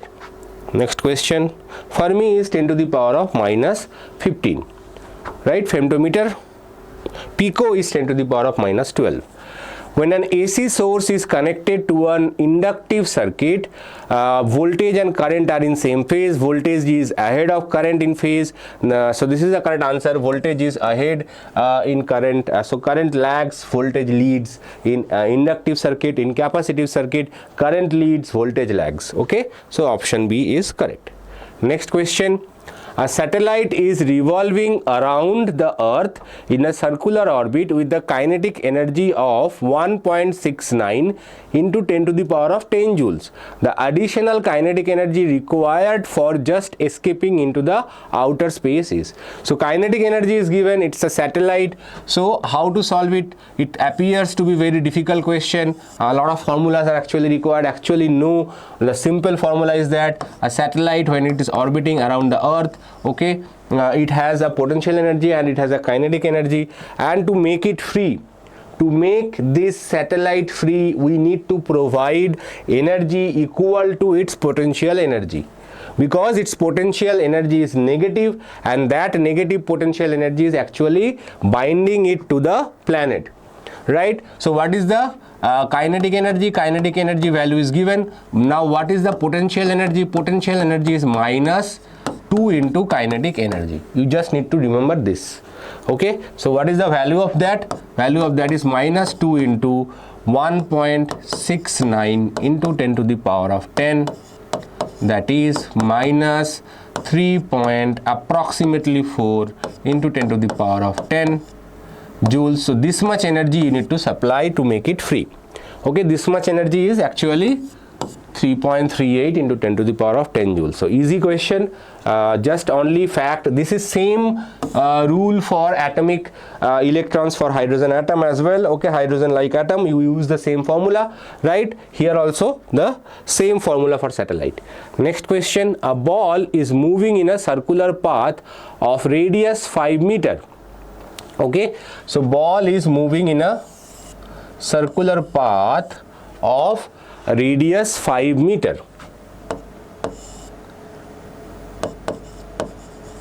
Okay, if a tangential acceleration at any instant is 10 meter per second squared. So tangential acceleration means acceleration in this direction. This is called AT. Okay, there is another acceleration, that is centripetal acceleration, we call it AR. It is radial acceleration, sometimes it is mentioned because it is acting along the radius, right? So AR is centripetal acceleration, AT is the tangential acceleration, and the net acceleration makes an angle 30 degree with the centripetal acceleration. So net angle makes an angle, so this is the centripetal acceleration, right? So with this it makes an angle of 30 degrees, right? So let's draw that as well. So what is the net acceleration? So this is AR, or centripetal acceleration. So if you just need to add them using a vector addition, they are perpendicular vectors, so their addition will be very easy. So this is the angle theta. Theta is 30 degrees, right? Theta equals to 30 degrees. This is the net acceleration, say A, right? The radius is 5. Now what is the question? Then the instantaneous speed is, they asked you to find instantaneous speed. Okay, so how to do that? First of all, tan theta value is if this is theta, okay, if this is theta, what is tan theta? Tan theta is, some people have curly brown hair turned permanently black. So perpendicular by base is the tan theta, right? So perpendicular is here 80, and this one is AR, right? So 80 by AR is tan theta, that is tan 30, that is 1 by root 3, right? Now what is AR then? AR will be equals to root 380. Right, now we know that centripetal acceleration, AR is centripetal acceleration, it is basically V square by R equals to root 3 into 10. R value is 5, so V square by 5 equals to root 3 into 10, or V square equals to 50 root 3, or V equals to square root of 50 root 3. Okay, so in the option it is given 50 root 3, but it is not 50 root 3. I think it will come out to be 25 5 root 2 into root 3 of 3, which is 0.1 point. Okay, so it will, I think the correct answer should be 5.4 meter per second. You can check that out. No, not 5.4, sorry. It will be 9.3. Okay, you can check that out using a calculator. You can use basic calculator in COMEDK exam. So that's why the answer is given like that. So 9.3, not 50 root 3. By mistake, do not mark that as correct. Okay, now let's move on to the next question. If 216 drops of same size are charged at 200 volt each and they combine to form a bigger drop, the potential of the bigger drop will be. So we have 216 small drops, each of them say radius r. Okay, each of them had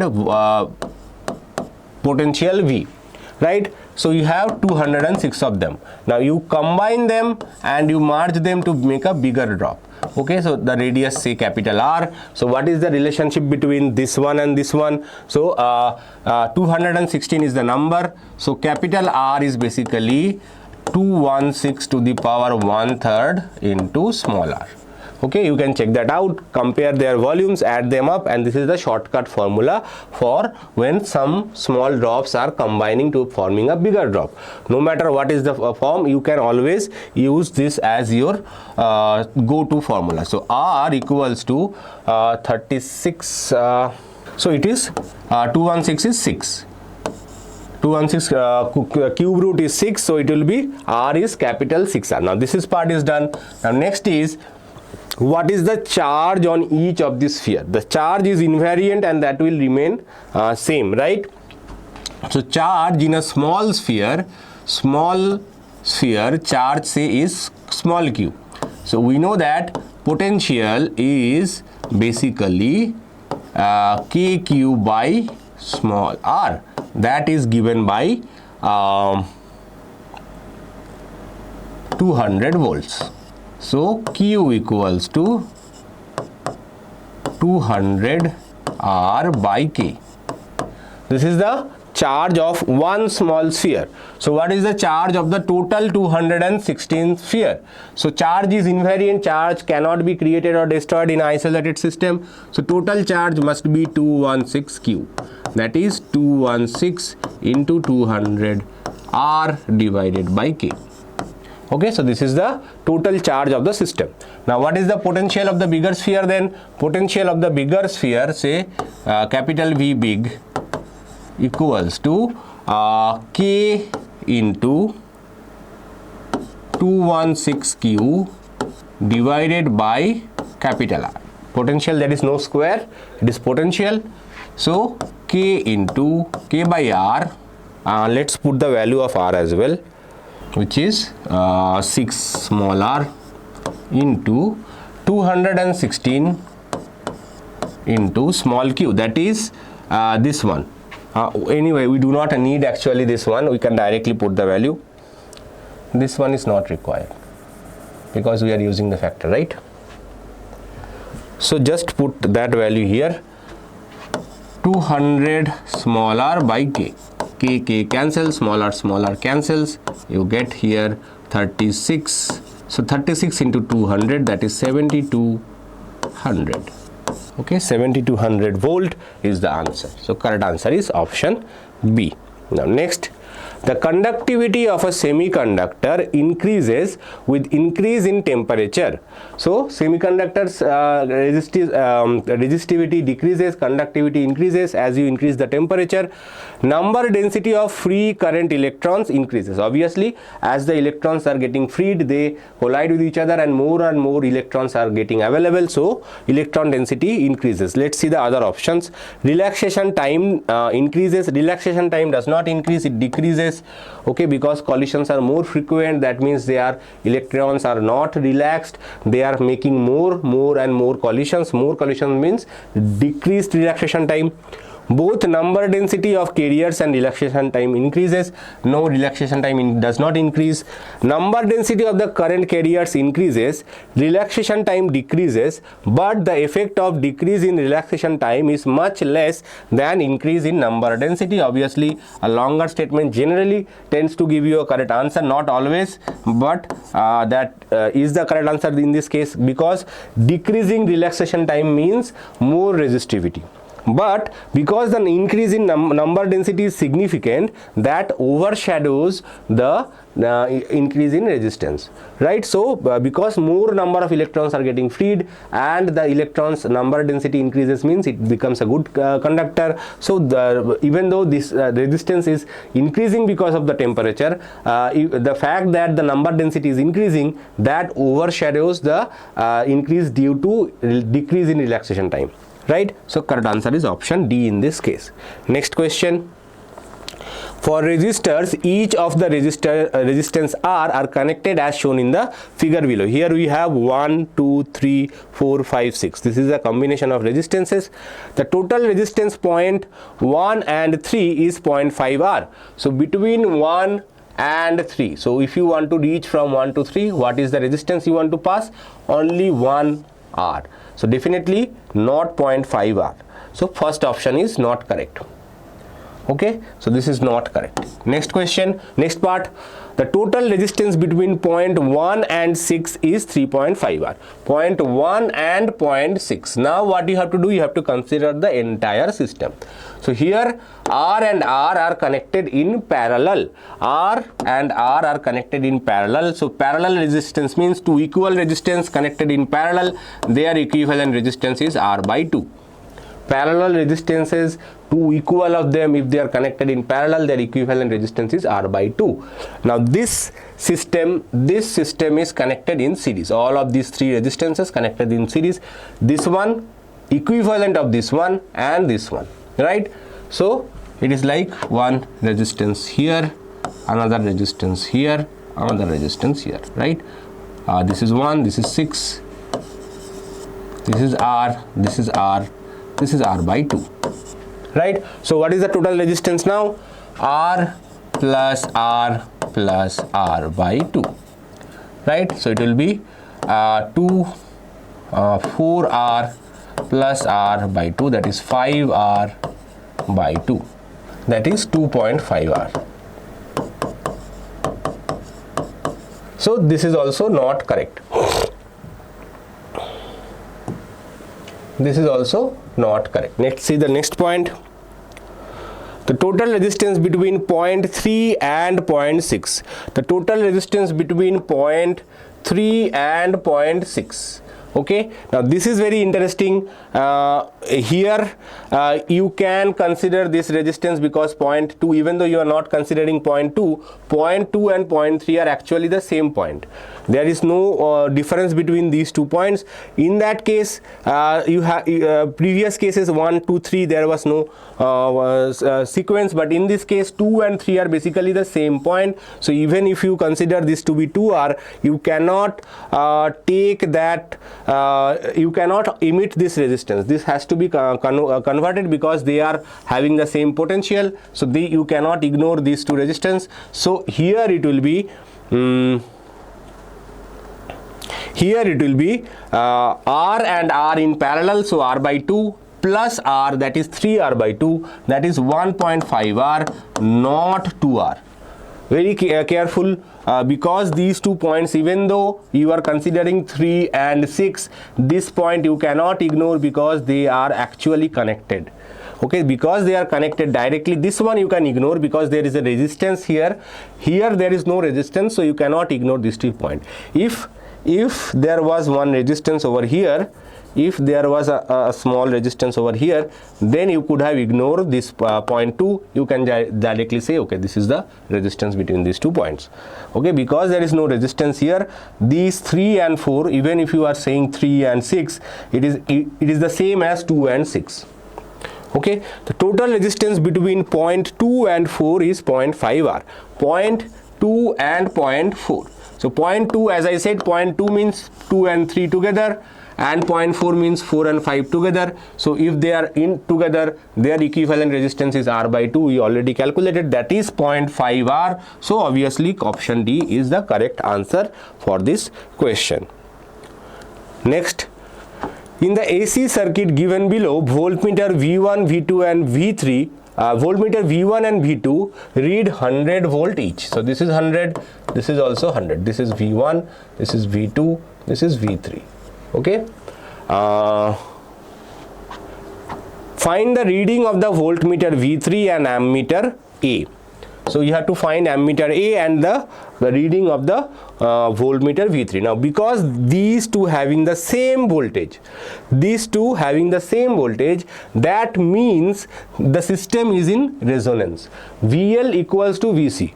VL equals to VC means the system is in resonance. You do not need to apply any complicated formula. You can apply the general formula as well, but here because their values are same, that means the system is in resonance. So in resonance, the voltage drop across the resistance equals to the voltage across given to the circuit. So V3 must be equals to 220 volt. Okay, so system is in resonance, so whatever input voltage is, that is the voltage across the resistance. So what is the current? Current is basically current through the circuit is same as the current through the resistance, that is 220 volt divided by the resistance 110, that is 2 ampere. So the answer is 220 volt 2 ampere. Correct answer option A. Next, joules second is the unit of joules second. Joules into second, which is basically unit of Planck's constant and angular momentum. Angular momentum and Planck's constant have the same unit. Remember, joules per second is the unit of power. Okay, and joules into second is Planck's constant or angular momentum. So if you remember, there was one question in your first year or class 11 that what is the which of the following quantity having the same dimension as Planck's constant. So there you used to answer angular momentum. Remember, so joule second is the unit of Planck's constant, so angular momentum having the same dimension as joule second. You can find it out, but that is little tricky. So just remember that joule second is the unit of angular momentum. When a biconvex lens of glass of refractive index 1.5 is dipped into a liquid, it acts like a plain sheet of paper.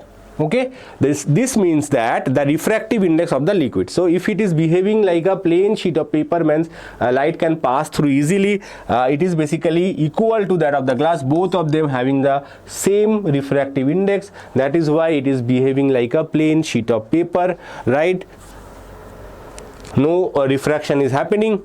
The latent heat of vaporization of water is 2240 joules. Okay, so latent heat of evaporation of water is given 2240 joules. Okay, if the work done in process of evaporation of 1 gram of water is 168 joules, the increase in internal energy. So work done is given, internal energy is given, and work done is given, heat required is given. So what is the change in internal energy? First law of thermodynamics, dq equals to du plus dw. Now everything is given. Work done on the gas is 168, so this is positive work. 2240 is the heat supplied. This is the required latent heat, that is the heat you are giving to the system. Okay, du we don't know, and this is 168. So du equals to 2240 minus 168, that is it will be 2032, I think 2072. Yes, 2072 is the answer. Next question. The particle of mass 2 mg has the same wavelength as a neutron moving with a velocity of 3 into 10 to the power of 5 meter per second. The velocity of the particle is. Now de Broglie wavelength says that wavelength is basically given by h by p. So if they have the same wavelength, that implies that because both of them are particle. If the question was based on one is in photon, one is electron, then I have solved one question in the past. You can check that out. Now here it is mentioned that both of them have the same wavelength. Same wavelength means their momentum must be equal. So P of the mass must be equals to P of the proton. This is the only possible case where both of them could have the same wavelength. This is the shortcut method. So mass is 2 mg. 2 mg means 2 into 10 to the power of minus 6 kg. Be very, very careful. Milligram is 10 to the power of minus 3 grams, and 1 gram is another 10 to the power of minus 3. So total it will be 10 to the power of minus 6 kg. When you are converting it into kg, this is the way to solve it. Okay, many students miss it because most of the cases millicoulomb, okay, joules, millifarad, there you use 10 to the power of minus 3 for milli. But here it is given in milligrams, means it is micro kg. Okay, you can imagine that like this. It is micro kg. Milligram is actually given in terms of grams, not in terms of kg. So milligram is 10 to the power of minus 3 grams, that is 10 to the power of minus 6 kilograms. So this is a common mistakes I have seen students are making. Now velocity of the particle is not known, so I am writing it as V.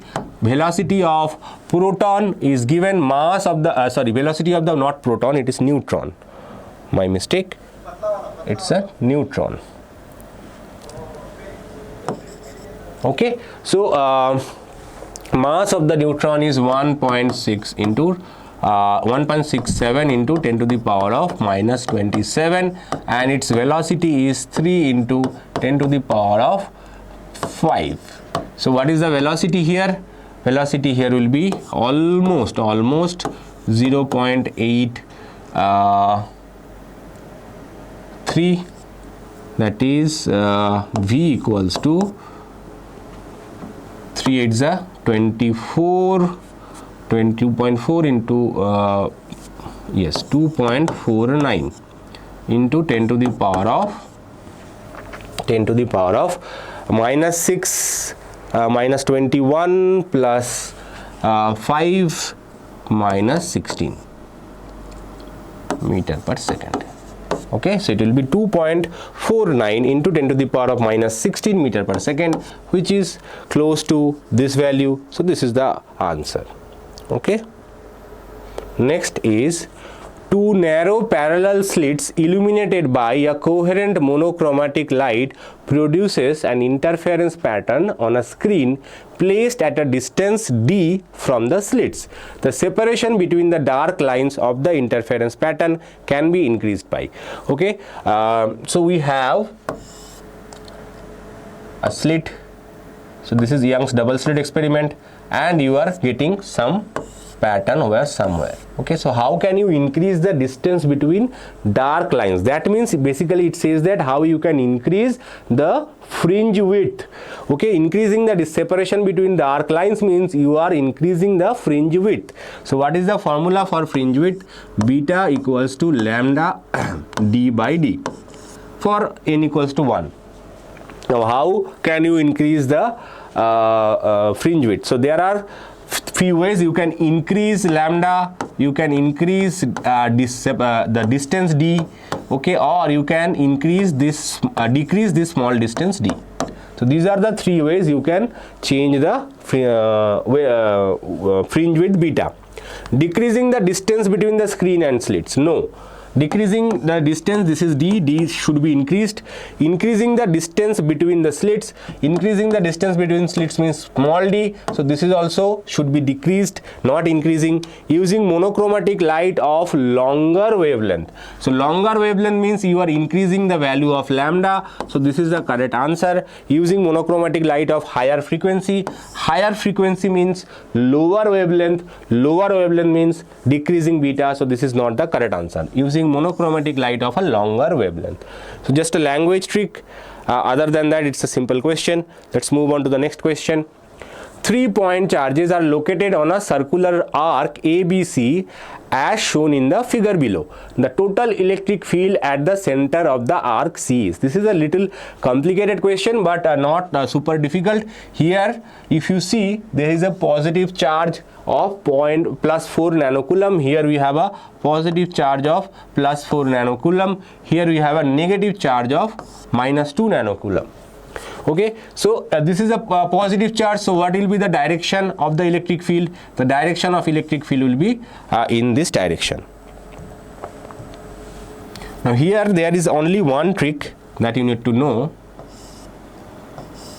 This is straight outside, right? What is the electric field along for this charge? This is electric field due to B.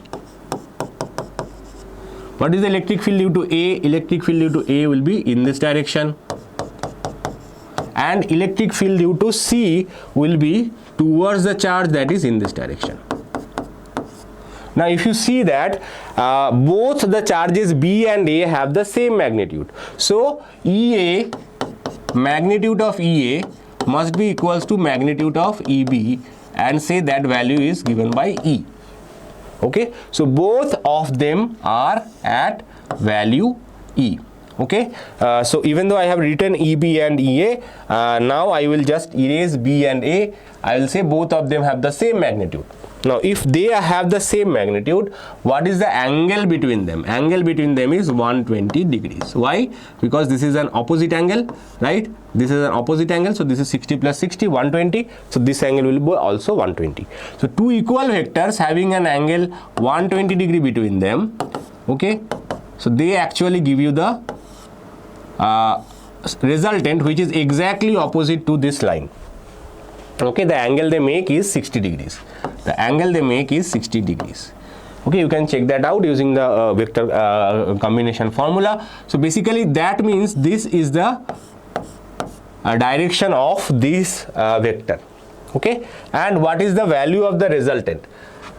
So this, if we can find this resultant ER, we can say okay, they are along the same line, so we can simply add or minus. Okay, this one is in opposite direction, so if we know whoever is greater, we just need to subtract it, right? We don't need to take component and go into a complicated calculation. Only fact is that because it is in this direction, okay, you can simply, because both of them are in the same direction, same line, okay, this is plus, this is minus, so you just need to subtract them to get the value. So what is ER, by the way? So ER is equals to square root of E square plus E square plus 2E into E cos 120 degrees. right? A square plus b square plus 2ab cos theta. That is the sum of two vectors, right? Now let's see. Cos 120, all sine tan cos, so cos 120 is negative, and cos 120 will be negative of cos 60. Cos 120 equals to cos 180 minus 60, that is minus cos 60, that is minus half, minus root 3 by 2, sorry, no, minus half, I was right. Sin 60 is root 3 by 2, cos 60 is half, so it will be half only. Now put the value over here, what you will get? E square plus E square is 2E square plus 2E into E is 2E square into minus half, so half cancels, you get square root of 2E square minus E square, that is square root of E square, that is equals to E. So resultant is also E. Now let us calculate the values E and EC. So what is E, by the way? E is K into Q by R square. Okay, distance is same for both the charges. Any one charge you can take. K is 9 into 10 to the power of minus 9. Charge you can take either this one or this one, both having the same magnitude, that is 4 nanocoulomb. 4 into 10 to the power of minus 9 divided by distance is 6 centimeter. So 6 into 10 to the power of minus 2 whole square. So it will be 10 to the power of minus 9 cancels. You get 9 into 4 divided by 6 into 10 to the power of 4. So 3 3 is 9, 3 2 is 6, 2. So 6 into 10 to the power of 4. Okay, 6 into 10 to the power of 4 is E. So what? So if you see that this charge is exactly half of that, so this is EA or EC, whatever you say, EA or EB, right? And what is EC, by the way? EC is just half of this E, but in the opposite direction, so it will be 3 into 10 to the power of 4. So 3 into 10 to the power of 4 is the electric field due to the negative charge. So what is the resultant? Resultant is E minus EC, that is half of E, that is 3 into 10 to the power of 4, that is 30,000. So 9 into 4 is 36 and 6 square is also 36. So they will cancel and you get 1 into 10 to the power of 4. So this will be not 3 into 10 to the power of 4, it will be 0.5 into 10 to the power of 4. So this one will also be same value. 1 minus 0.5 is 0.5, that's why I have written half. Okay, if you are confusing, so E minus half E will be half E only, right? So it will be 0.5 into 10 to the power of 4, that is 5,000. Okay, it will be 5,000. Okay, correct answer is 5,000. So which one is correct? Obviously this one is correct, right? Next question, little tricky, little lengthy, but in COMEDK generally questions are slightly lengthier. That's why I said choose the questions which you can answer quickly and then move ahead. Okay, you have seen a lot of questions which can be answered directly, so save time on them and try the questions which you are sure that okay, I can solve it. A voltmeter of resistance, this is a solvable question, a lengthy but solvable question. A voltmeter of resistance 1000 ohm, 0.5 volt per division is to be converted into a voltmeter to make it read 1 volt per division. The value of high resistance to be connected in series with it. So a voltmeter already having some internal resistance, that is 1000 ohm, and it has a sensitivity of 0.5 division per volt per division. Okay, now you have to add some extra resistance to series. So that value you have to calculate. Now first we have to understand that whenever you are considering a voltmeter or ammeter, the current through the voltmeter or ammeter, the maximum current that can pass through a voltmeter or an ammeter or a galvanometer is always fixed, and it generally gives the the maximum deflection when the maximum current is passing through that device.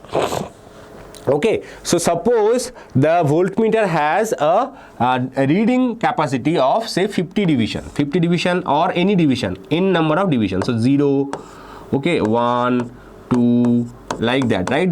Generally they have sometimes 10 division, sometimes 20 division, 25 division, 50 division, 100 division as well. So based on the galvanometer, whatever you are using, they have some number of division. What is the meaning of 0.5 volt per division? So if you increase the voltage by 0.5, it moves from 0 to 1. Okay, so it just changes one division if you apply this much voltage. Suppose the total number of division is n. Total number of division is n. So what is the maximum voltage that can pass through it at the beginning?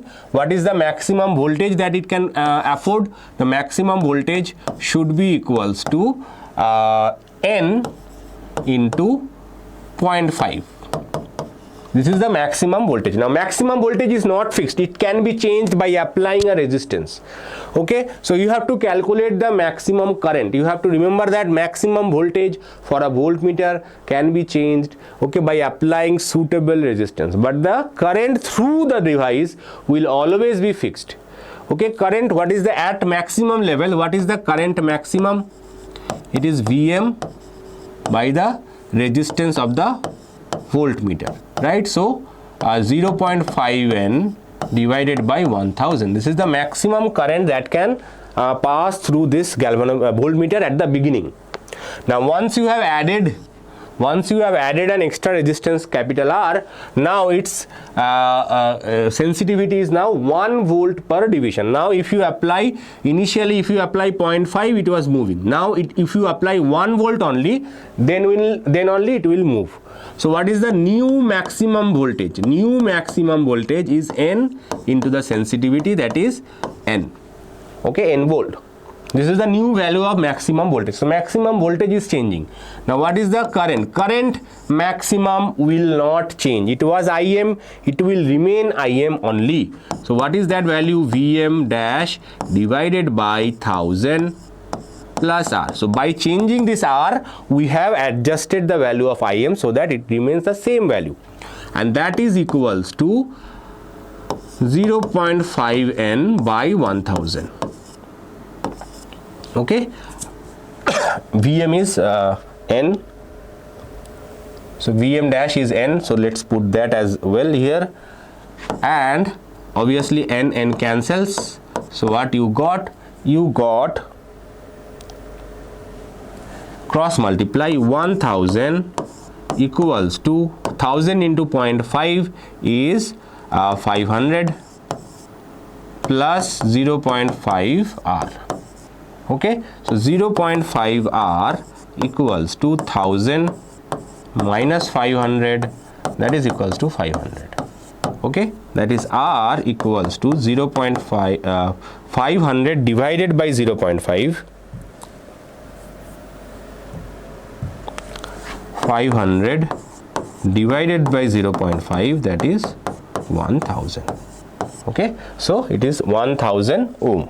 So you need to add one more 1000 ohm in series with this voltmeter so that it can measure 1 volt per division. Next, column 1 lists the waves of electromagnetic spectrum. Column 2 gives the approximate frequency range of these waves.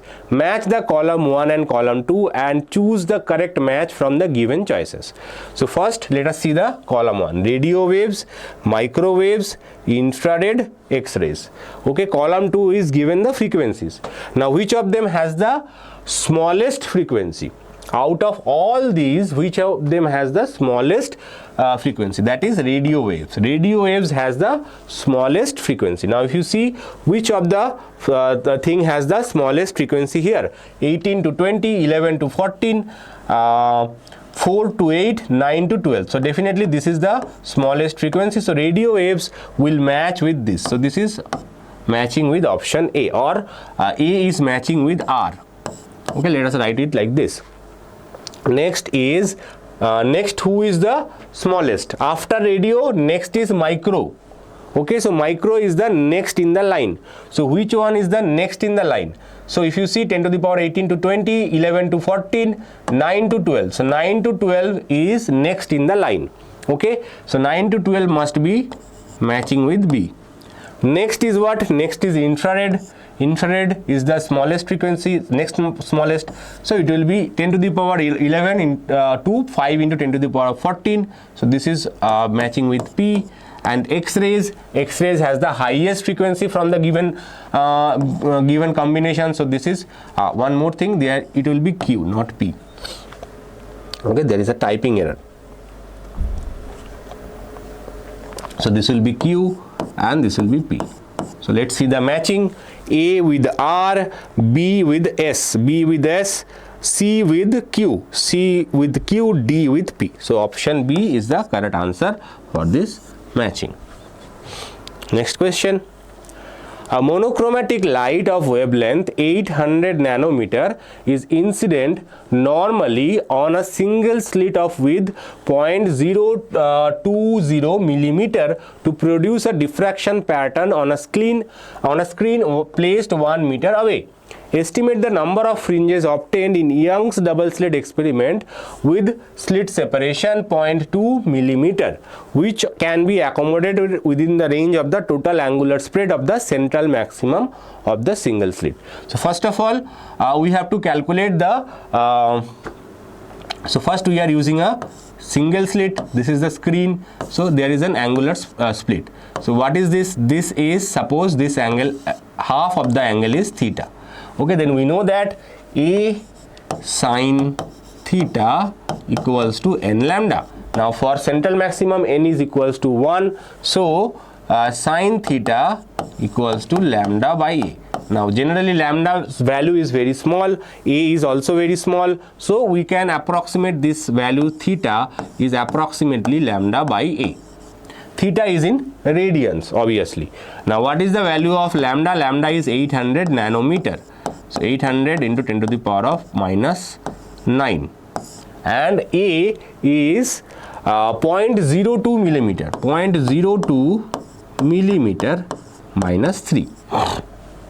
So it will be 10 to the power of, so 400 into 10 to the power of minus 4. Okay, so just adjust the 10 to the power of values. So many students struggle to calculate it.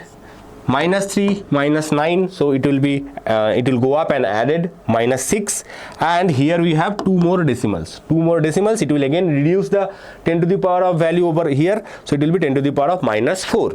And then after the decimals are gone, we got only 2, so 800 divided by 2 is 400, or you can write this as 4 into 10 to the power of minus 2 meter. Radian. This is the value of the theta. But in the expression of this, we have to use theta plus theta, that is 2 theta. So what is the value of 2 theta? Value of 2 theta is 2 into 4 into 10 to the power of minus 2. Okay. Now here we will use one thing that will give us the this length. How to calculate this length? The easiest way is to use another approximation, that is, assume that this point is very far, the angle is very small, so this can be considered as a part of a circle, and we can use the arc length S equals to R to theta. Okay, S is this distance. Generally we use this approximation. Okay, R is this distance, which is 1 meter, so S is equals to 1 into 2 into 2 theta is this one, right? 2 into 4 into 10 to the power of minus 2. So it will be 8 into 10 to the power of minus 2. So this is the width, this width. Now how many fringes we can accommodate over here? For that we have to calculate the fringe width, beta, lambda d by d, right? This is the fringe width, right? So lambda value is given 800 nanometer, so 800 nanometer. Okay, d is 1 meter, and for single slit, as for double slit, the separation is 0.2 millimeter. So 0.2 into 10 to the power of minus 3. So it will be 10 to the power of minus 4 minus 5. So it will be 400 into 10 to the power of minus 5. This is the fringe width. Now total distance is this much. Okay, fringe width is this much. So what is the number of fringe that can be accommodated within this region? So n may be the number. So n into beta must be equals to this s. Okay, so here we have 1 beta, 2 beta, 3 beta, 5 beta, 4 beta, 6 beta, like that. Okay, each of the beta has this much width, right? So if we can accommodate n number of betas within this range, then that must be equals to the total length, right? So from there we can calculate n is basically s by beta. What is s? S is equals to 8 into 10 to the power of minus 2, and beta can be written as 4 into 10 to the power of minus 3. Okay, so 4 into 10 to the power of minus 3. So it will be 2. So it will be 10 to the power 110 will be extra. So it will be 20. So you will get 20 fringes within that maximum width of the single slit diffraction. Okay, so this is the answer for this question. Little long but not super difficult. Internal energy of N1 moles of hydrogen at temperature T is equal to internal energy of M2 moles of helium at temperature 2T. The ratio of N1 is to N2 is. Okay, now what is the formula for internal energy? Formula for internal energy is equal to N CV dt. Okay, so internal energy, if you take integration both side, you get n u equals to n CV t, right? This is the formula for internal energy. Now here for u of hydrogen, so n1 CV for hydrogen is basically hydrogen is a diatomic gas, so CV will be CV equals to F by 2, right? CV equals to F by 2, and for CP you have to add one extra R, F by 2 into R, sorry, F by 2 into R. So it will be it is diatomic molecule means degrees of freedom is 5, so 5 by 2 R into T. This is the internal energy of hydrogen. Internal energy of helium will be N2 into 3 by 2 R into 2T. Why? Because internal energy for helium is a monoatomic gas. Monoatomic gas has a degrees of freedom 3. So 3 degrees of freedom means 3 into 3 by 2 into R. It is the value of CV for helium. Now 2T, temperature is given 2T, so that's why 2T I have multiplied. So let us find they said that the internal energy is equal. So that means UHE must be equals to UH2. So let's put that values and check. So N2, let's write the hydrogen first, helium next, because we are trying to find N1 by N2. Okay, so let's just correct it. So H2 He. Okay, N1 into 5 by 2 R into T equals to N2 into 3 by 2 R into T. Okay, R cancels, T cancels. Okay, by 2 also cancels. So we get N1 by N2 equals to 3 by 5. Yes, the ratio is 3 by 5 or 3:5. There is a mistake over here. The temperature was 2T. So TT cancels, 3 2s are 6. So it will be 6 by 5, not 3 by 5. It will be 6 by 5. Okay, so correct answer is option A. A body initially at rest undergoes rectilinear motion. The force time graph for the motion of the body is given below. Find the linear momentum gained by the body in 2 seconds. Okay, so if you see that this graph is even though it's appearing like a circle, if you see that this distance is 2 whereas this distance is 4. So the radius in this direction is 1, okay, and radius in this direction is 4. Okay, or in this direction is also 4. You can consider this one we have to solve it. So I am not disturbing this part of the circle. Let me disturb other part. So because it says time 2 seconds, that means we have to consider this much graph, and this is a force time graph. So if we can calculate the area under this graph, we can calculate the change in momentum. Delta P is equals to F into dt integration. Okay, that is area under the force time graph. If you can calculate the area under the force time graph, that will give you the impulse, and impulse is defined as change in momentum. As simple as that. So if you can calculate the impulse from this graph, you can calculate the change in momentum. So how can you calculate the impulse? So for calculating the impulse, if it was a triangle, you could have easily used the triangle law. If it was some other shape, you can find the area using the shape. Here the shape appears to be a circle, because you think that okay, this is 4, this is 4. Actually this is not 4. Why not 4? This is 2, this is 4. So what is the diameter in this direction? Diameter in this direction is 2. So what is the radius in this direction? Radius is 2 by 2, that is 1. What is the diameter in the x direction? The diameter in the x direction is 4, 2 minus 4, that is 8. That is radius is in this direction is 4. So definitely it is not a circle, it is actually an ellipse. You can consider this to be an ellipse. Now if you know the formula, that area of an ellipse is given by pi AB. Okay, area of an ellipse is given by pi AB. So what is the area of half of the ellipse? So this is an half ellipse, right? So this is an half ellipse. So what is the area of this half ellipse? So this is simply pi AB by 2. Okay, so what is A in this case?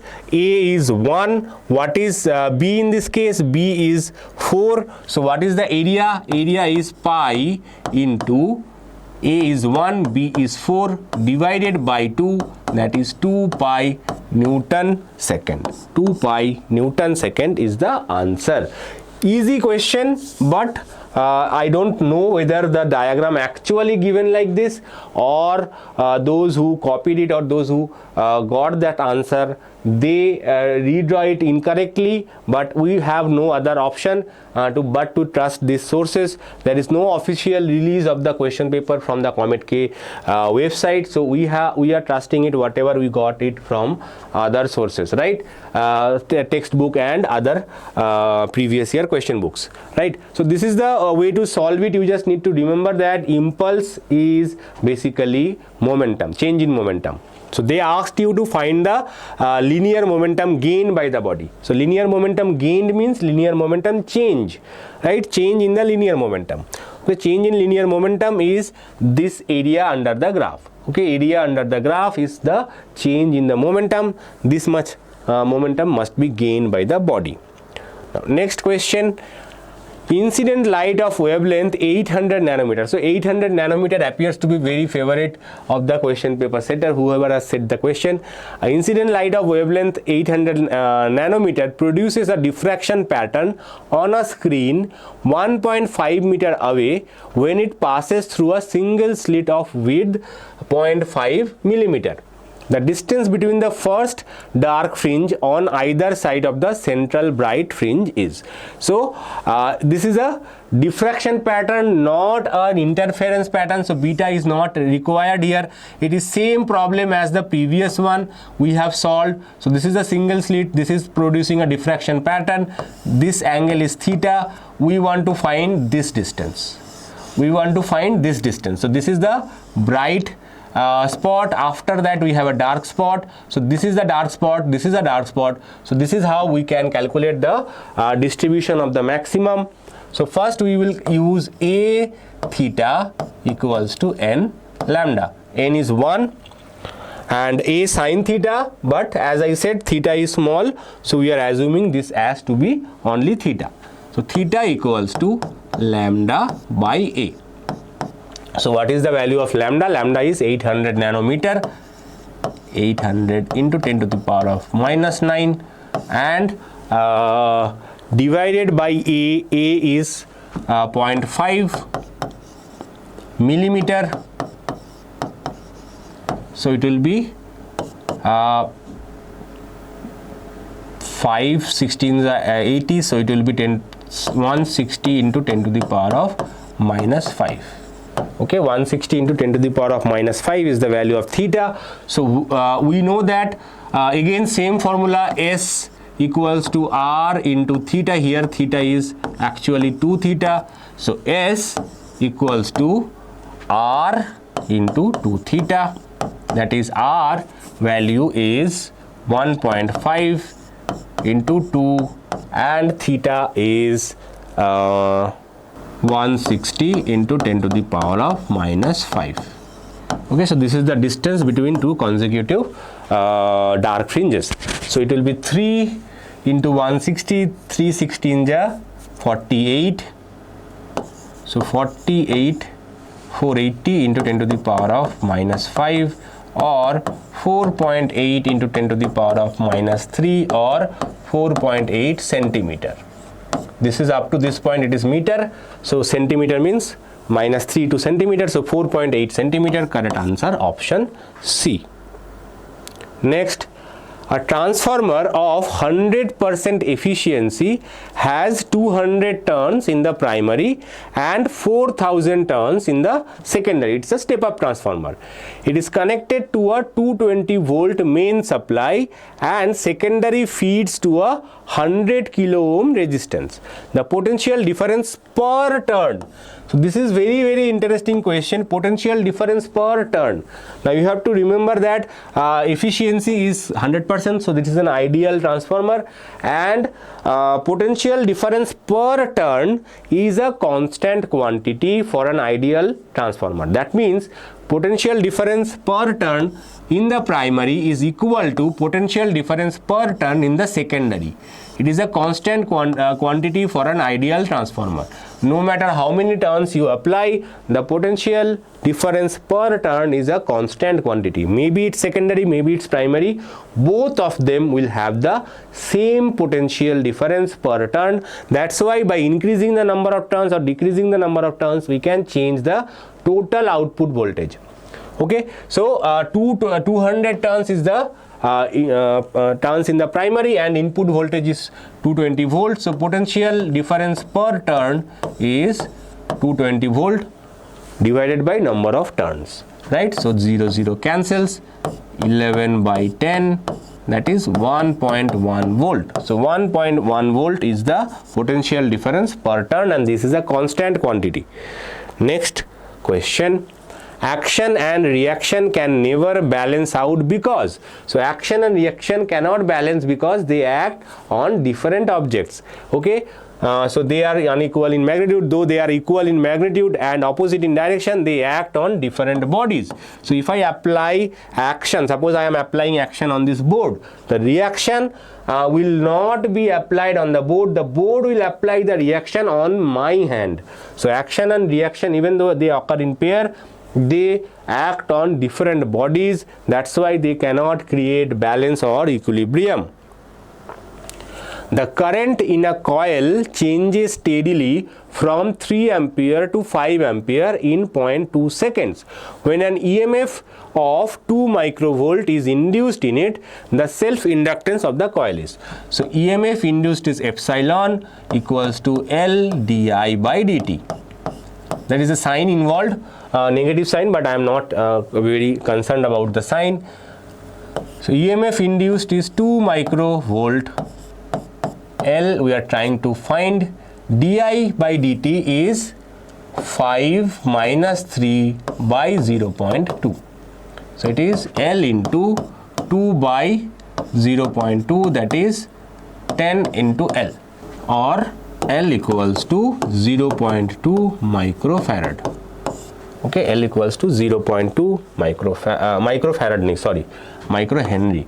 It's a inductor, not capacitance, sorry. It is microhenry. So 0.2 microhenry is the correct answer. Next question.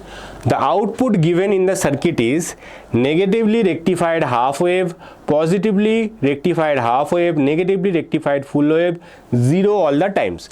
Now if you see that there is a Vm sin omega t, that is a varying current, time varying source which is basically passing through this resistance, and then it is going towards this, and then it's coming back and it's coming back. Now only when this side is positive, this side is negative, you will get an output. But here, if you remember the half wave rectifier, the diode was over here, okay, and the resistance was over here. So that's why we are getting an output. So voltage output or current output, that always, here we are taking voltage output, by the way, because it is taking in parallel combination, that means the output is voltage output. So voltage output generally taken across a resistance, not across a diode. Now if you assume this diode is ideal, which is a case because nothing is mentioned, that means that a diode must be ideal diode. So for ideal diode, the resistance is 0. So no matter whenever the current is passing through this diode or not, the voltage drop across this diode will always be 0. Okay, so voltage drop across this diode will be always 0 when the current is passing through this. Okay, so when the current is passing through this, you will get a voltage drop 0. That is, when the diode is forward biased, you will get a 0 output, right? But when the this side is positive and this side is negative, okay, this side is negative, what happens is that the diode is now reverse biased, right? The diode is now reverse biased. So reverse bias means what happens is that you do not get any current. Whatever is the input, that goes directly towards this output. Okay, so this is very interesting question. When the diode is reverse bias, you do not get any current through the diode. So whatever is voltage you applied over here, the same voltage you get over here. So it is a you will get a negatively rectified half wave. Okay, negatively rectified half wave, option C is correct. So this is this is a very tricky question. So most students will answer either 0 or they will blindly forget how the resistance and diode is connected, and they will answer this is a positively half wave. Actually this is not positively half wave, this is a negatively half wave. Why? Because in the positive cycle there is no current that can give you any drop. In the positive cycle the resistance is given over here. So if your output was taken from this point, if your output is taken across this resistance, you will get a positively rectified half wave. But if you take the output from the diode conducts only in the positive part, and because it is an ideal diode, there is no resistance, so I is passing through this, resistance is 0, so voltage drop is V equals to I into 0, that is 0. So you will not get any current over here. But when the circuit is reverse bias, diode is basically not conducting at all, so it is going to give you an infinite resistance. Okay, infinite resistance means whatever voltage you are applying, the same voltage you are going to get over here. So this side will be negative, this side will be positive, so you are getting a negatively rectified half wave. Very interesting question, and very conceptual question as well. For paramagnetic material, the dependence of the magnetic susceptibility chi on the absolute temperature, it is inversely proportional, but this portion is now out of the syllabus, I don't expect you will get the question based on this, but this is called Curie's temperature. There is a constant, and based on that there used to be questions, but I don't think there will be any more questions from this concept in this year. The magnetic flux linked with a coil is given by the equation phi equals to 8t square plus t plus 10. Okay, the EMF induced in the coil in the third second will be, so phi is 8 T square plus T plus 10. Okay, and they asked you EMF induced in the coil in the third second. The very easy question. So just find d phi dt 16T plus 1. Okay, so at T equals to third second, you get epsilon equals to 16 into 3 plus 1. Okay, so 48 plus 1, that is 49 volt. So the correct answer is 49 volt. A cylinder of fixed capacity 44.8 liter. This is not 1, this is liter. Fixed capacity 44.8 liter contains an hydrogen at STP. What is the amount of heat needed to rise the temperature of the gas in the cylinder by 20 degree Celsius? So you have to calculate what is the temperature needed in the gas. Okay, so here you have to understand that the system is in fixed volume.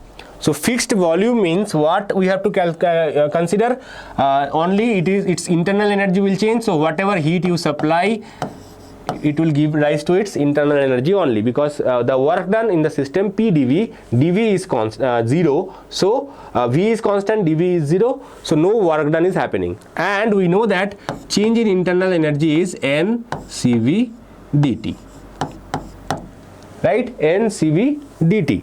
Now what is N in this case? That you have to first calculate. So the volume is given 44.8 liter.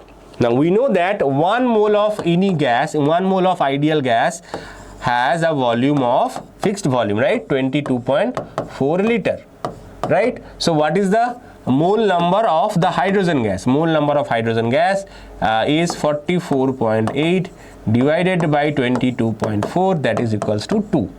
So 2 mole of hydrogen gas is present, and we just need to apply this and find the energy required. Okay, now what is CV? Again, for hydrogen, CV for hydrogen is 5 by 2 R, right? Degrees of freedom is 5, so we just need to apply this. So dq equals to N is 2, CV is 5 by 2 into R value is 8.31, and dt is 20 degrees Celsius. Now you might say, sir, here we have capital D, that means you have to convert it into Kelvin, but it is not required because you are given dt, that is change in temperature. Now change in temperature in Celsius, in Kelvin is same, right? Because you have to subtract it twice, so you will only get the value 20.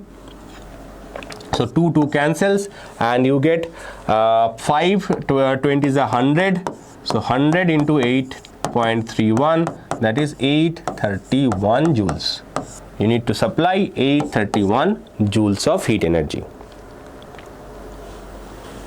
A hollow prism is filled with water and placed in air. It will deviate the incident ray. So hollow prism filled with water and kept in air. So air is a rarer medium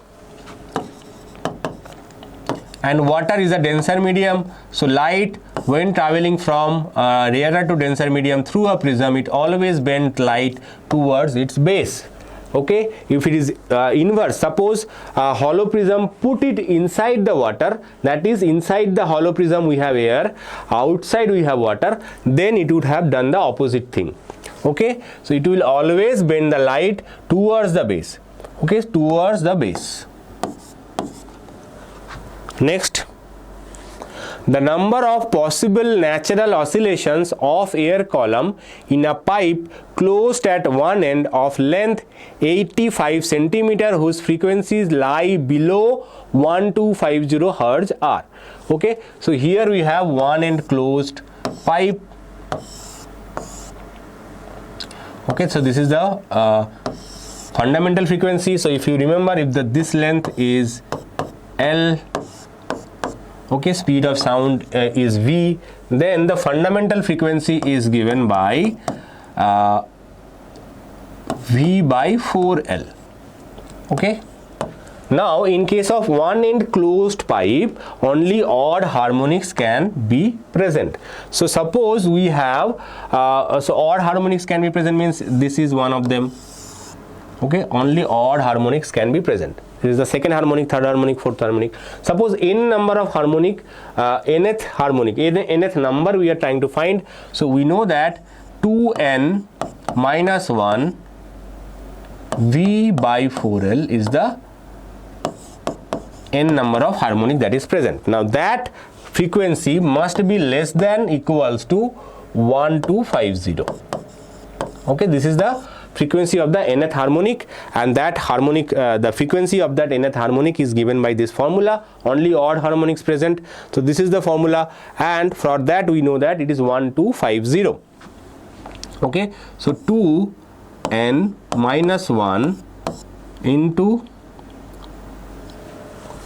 V value is given 340 meter per second, and 4 into the length is given 85 centimeter. Okay, for simplicity I am just assuming this to be equal. Actually it is less than equal. Okay, so now you have to consider 2, it will be 17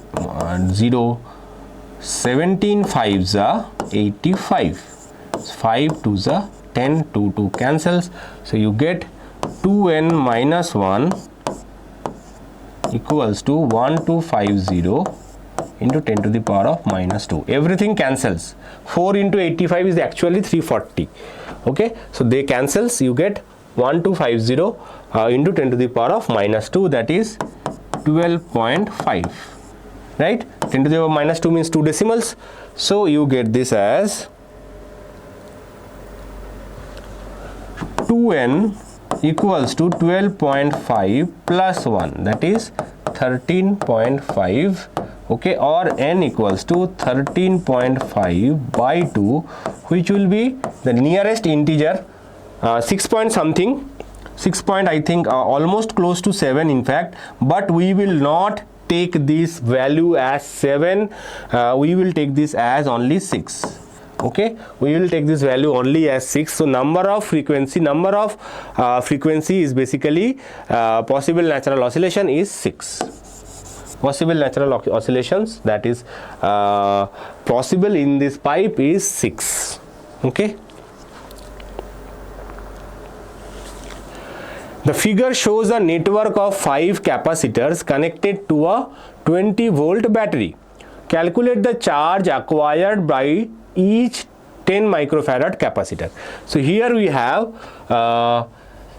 again this is a lengthy question. So 15 microfarad, 5 microfarad, 10 microfarad, 10 microfarad, 20 microfarad, and we have a 20 volt battery. So they asked you what is the charge acquired by each of these 10 microfarad capacitor. Okay, so first what we will do, we will try to calculate what is the combination, total combination, and what is the charge in each of the branches. That will help us to understand the circuit better.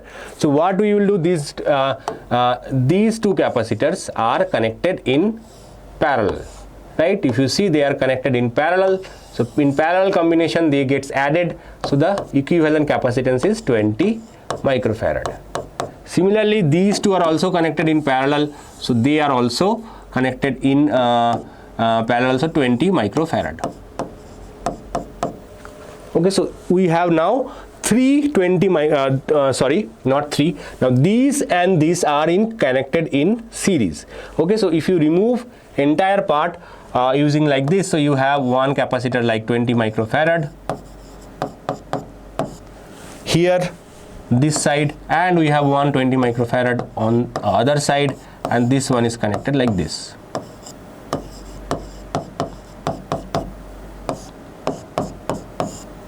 Okay, and this is also 20 microfarad. Right, now what we have to do, we have to find what is the equivalent capacitance, but before that you have to understand that suppose charge in this capacitor is Q1, charge in this branch is Q2, okay, then the same charge will be in this branch as well, Q2. Okay, now in this case Q2 means what? Q2 is the total charge in these two capacitors, right? Now these both of them have the same capacitance. If Q2 charge passes through this 20 microfarad, that means Q2 by 2 will be in this case, and again here also Q2 by 2. So both capacitors will have equal amount of charges because they have the same capacitance. If they had different capacitance, then we have to do a little bit more calculations. But because we understood that charge is conserved, so whatever charge is going from here, the charge is getting distributed into two parts. Q1 directly passing through this, Q2 is passing through this. Because it is connected in series, same charge is passing through this capacitor as well. And now this capacitor is made up of two more capacitors having 10 microfarad, 10 microfarad. So each of them should have the half of this charge. That is the major part. If you understand this, your time to solve this question will be reduced a lot. Now again, 220 microfarad are connected in series. So what is the equivalent capacitance? It will be 20 by 2. So in case of parallel combination of resistor, it is similar to that of the parallel combination of resistance, series and parallel reversed in case of capacitor and resistance. So here we have a capacitor of 20 by 2, that is 10 microfarad. It is only valid when equal capacitors are connected, right? So 10 and 20 are connected in parallel. Okay, so what is the total equivalent capacitance? Total equivalent capacitance is 30 microfarad. Okay, so it is actually not required, by the way. We will do a little bit shorter form. Let's use some other thing. So voltage is V. So same voltage is applied this one, and same voltage is applied this one. And what was our assumption? If charges passing through this is Q1 and charges passing through this is Q2, then the same Q2 will pass through this capacitor, right? And this capacitor, and we have already know this fact, Q2 by 2, we have to find Q2 by 2. So how can we directly calculate Q2 from this circuit? To do that, voltage is known, okay, capacitance is known, and we know that Q2 equals to C into V. C here is 10 microfarad, 10 micro, it will come microcoulomb anyway. So 10 into voltage is given here as 20 volt.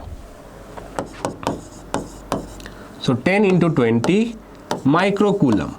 Okay, I have not broken the micro term, I kept it as micro. So you get it as 200 microcoulomb. So this is the Q2. So what is Q2 by 2? Q2 by 2 is 100 microcoulomb. Okay, so 100 microcoulomb means 100 into 10 to the power of minus 6 coulomb, or it will be 1 into 10 to the power of minus 4. 1 into 10 to the power of minus 4 coulomb. Okay, so correct answer is 1 into 10 to the power of minus 4 coulomb. What is the relation obeyed by angles of contact theta 1, theta 2 and theta 3 of three liquids of different densities P1, P2, P3 respectively? Density is related as P1, actually it is not P1, it is rho 1, rho 2, rho 3 anyway, respectively P1 less than P2 less than P3, then the rise of the same capillary height of the three identical capillaries and having nearly the same surface tension T. So capillary rise is basically given by 2T cos theta by rho. Okay, 2T cos theta by rho. Now in this question it is said that tension and rho H are same. So cos theta is proportional to the density rho.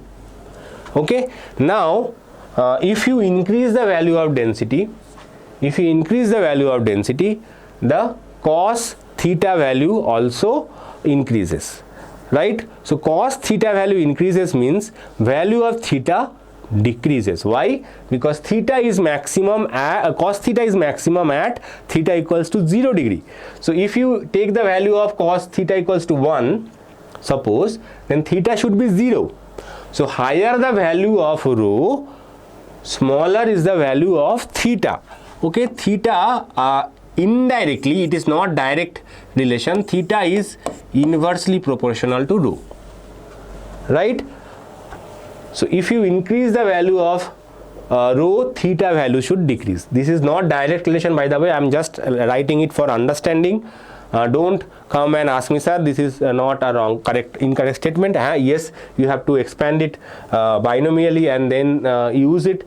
Obviously that is too much complicated, but in mota words, in easier words, it means that if theta cos theta increases, theta value decreases. Okay, but here that's why it is cos theta is proportional to rho. That means rho value increases means cos theta increases, theta value decreases. Okay, so if you see that who has the highest density, rho 3 is highest, right? In the opposite way, if we write rho 3 greater than rho 2 greater than rho 1. Okay, so from there we can see that must mean rho theta 3 must be smaller than theta 2 and it must be smaller than theta 1. Okay, so if you see only one of them has this relation. Okay, that is this one, and this is not possible, by the way. Theta 1 cannot be greater than pi by 2. Okay, theta 1 is pi by 2 is smaller than theta. This is not possible because if this is happening, that means value of theta 3 will be greater, right? So this is the only possible answer. Now in this case, if you see, option A and option B are actually given as same, only the order is different. I think they have some mistake in the question. Okay, because otherwise both of the options should be same, only the writing order is different. I am taking this as correct answer. You have to understand that theta 3 will be the smallest angle. Okay, and you remember that whoever is giving this is bigger, whoever is taking this is smaller. So theta 2 is giving this to theta 3, so that means theta 2 is bigger, theta 3 is smaller. Similarly, theta 1 is bigger, theta 2 is smaller, and pi by 2 is the bigger than all of them, because cos pi by 2 cos theta is cos 90 is 0 at that angle. Okay, next question, last question of the day. Yes, we have reached the end of the paper discussion. The following are the graphs of potential barrier versus width of the depletion region of a PN junction diode. So here we have three different PN junction diode depletion region width. Okay, so A is unbiased, reverse bias, forward. So let's see which of them are unbiased, which of them is forward bias, which of them is reverse biased. So if you see that this one has the smallest barrier potential. So barrier potential is this difference. This difference is called barrier potential. So this one has the smallest barrier potential. So smallest barrier potential means this one must be, so this is A, this is B, and this is C. So this must be forward biased. Okay, and if you see this one, this is having the highest potential barrier. So highest potential barrier means this must be reverse biased. And obviously the other option is unbiased, so this must be unbiased. So option A is unbiased, option B is reverse biased, option C is forward biased. So correct answer is option 1. So option D is correct. So be careful, here they have mix and match the options, so you have to be careful and match it properly. I hope you enjoyed today's previous year question paper discussion, and if you have any questions, any doubt, please mention in the comment below. Also, I will be back with new videos very soon. Till then, bye.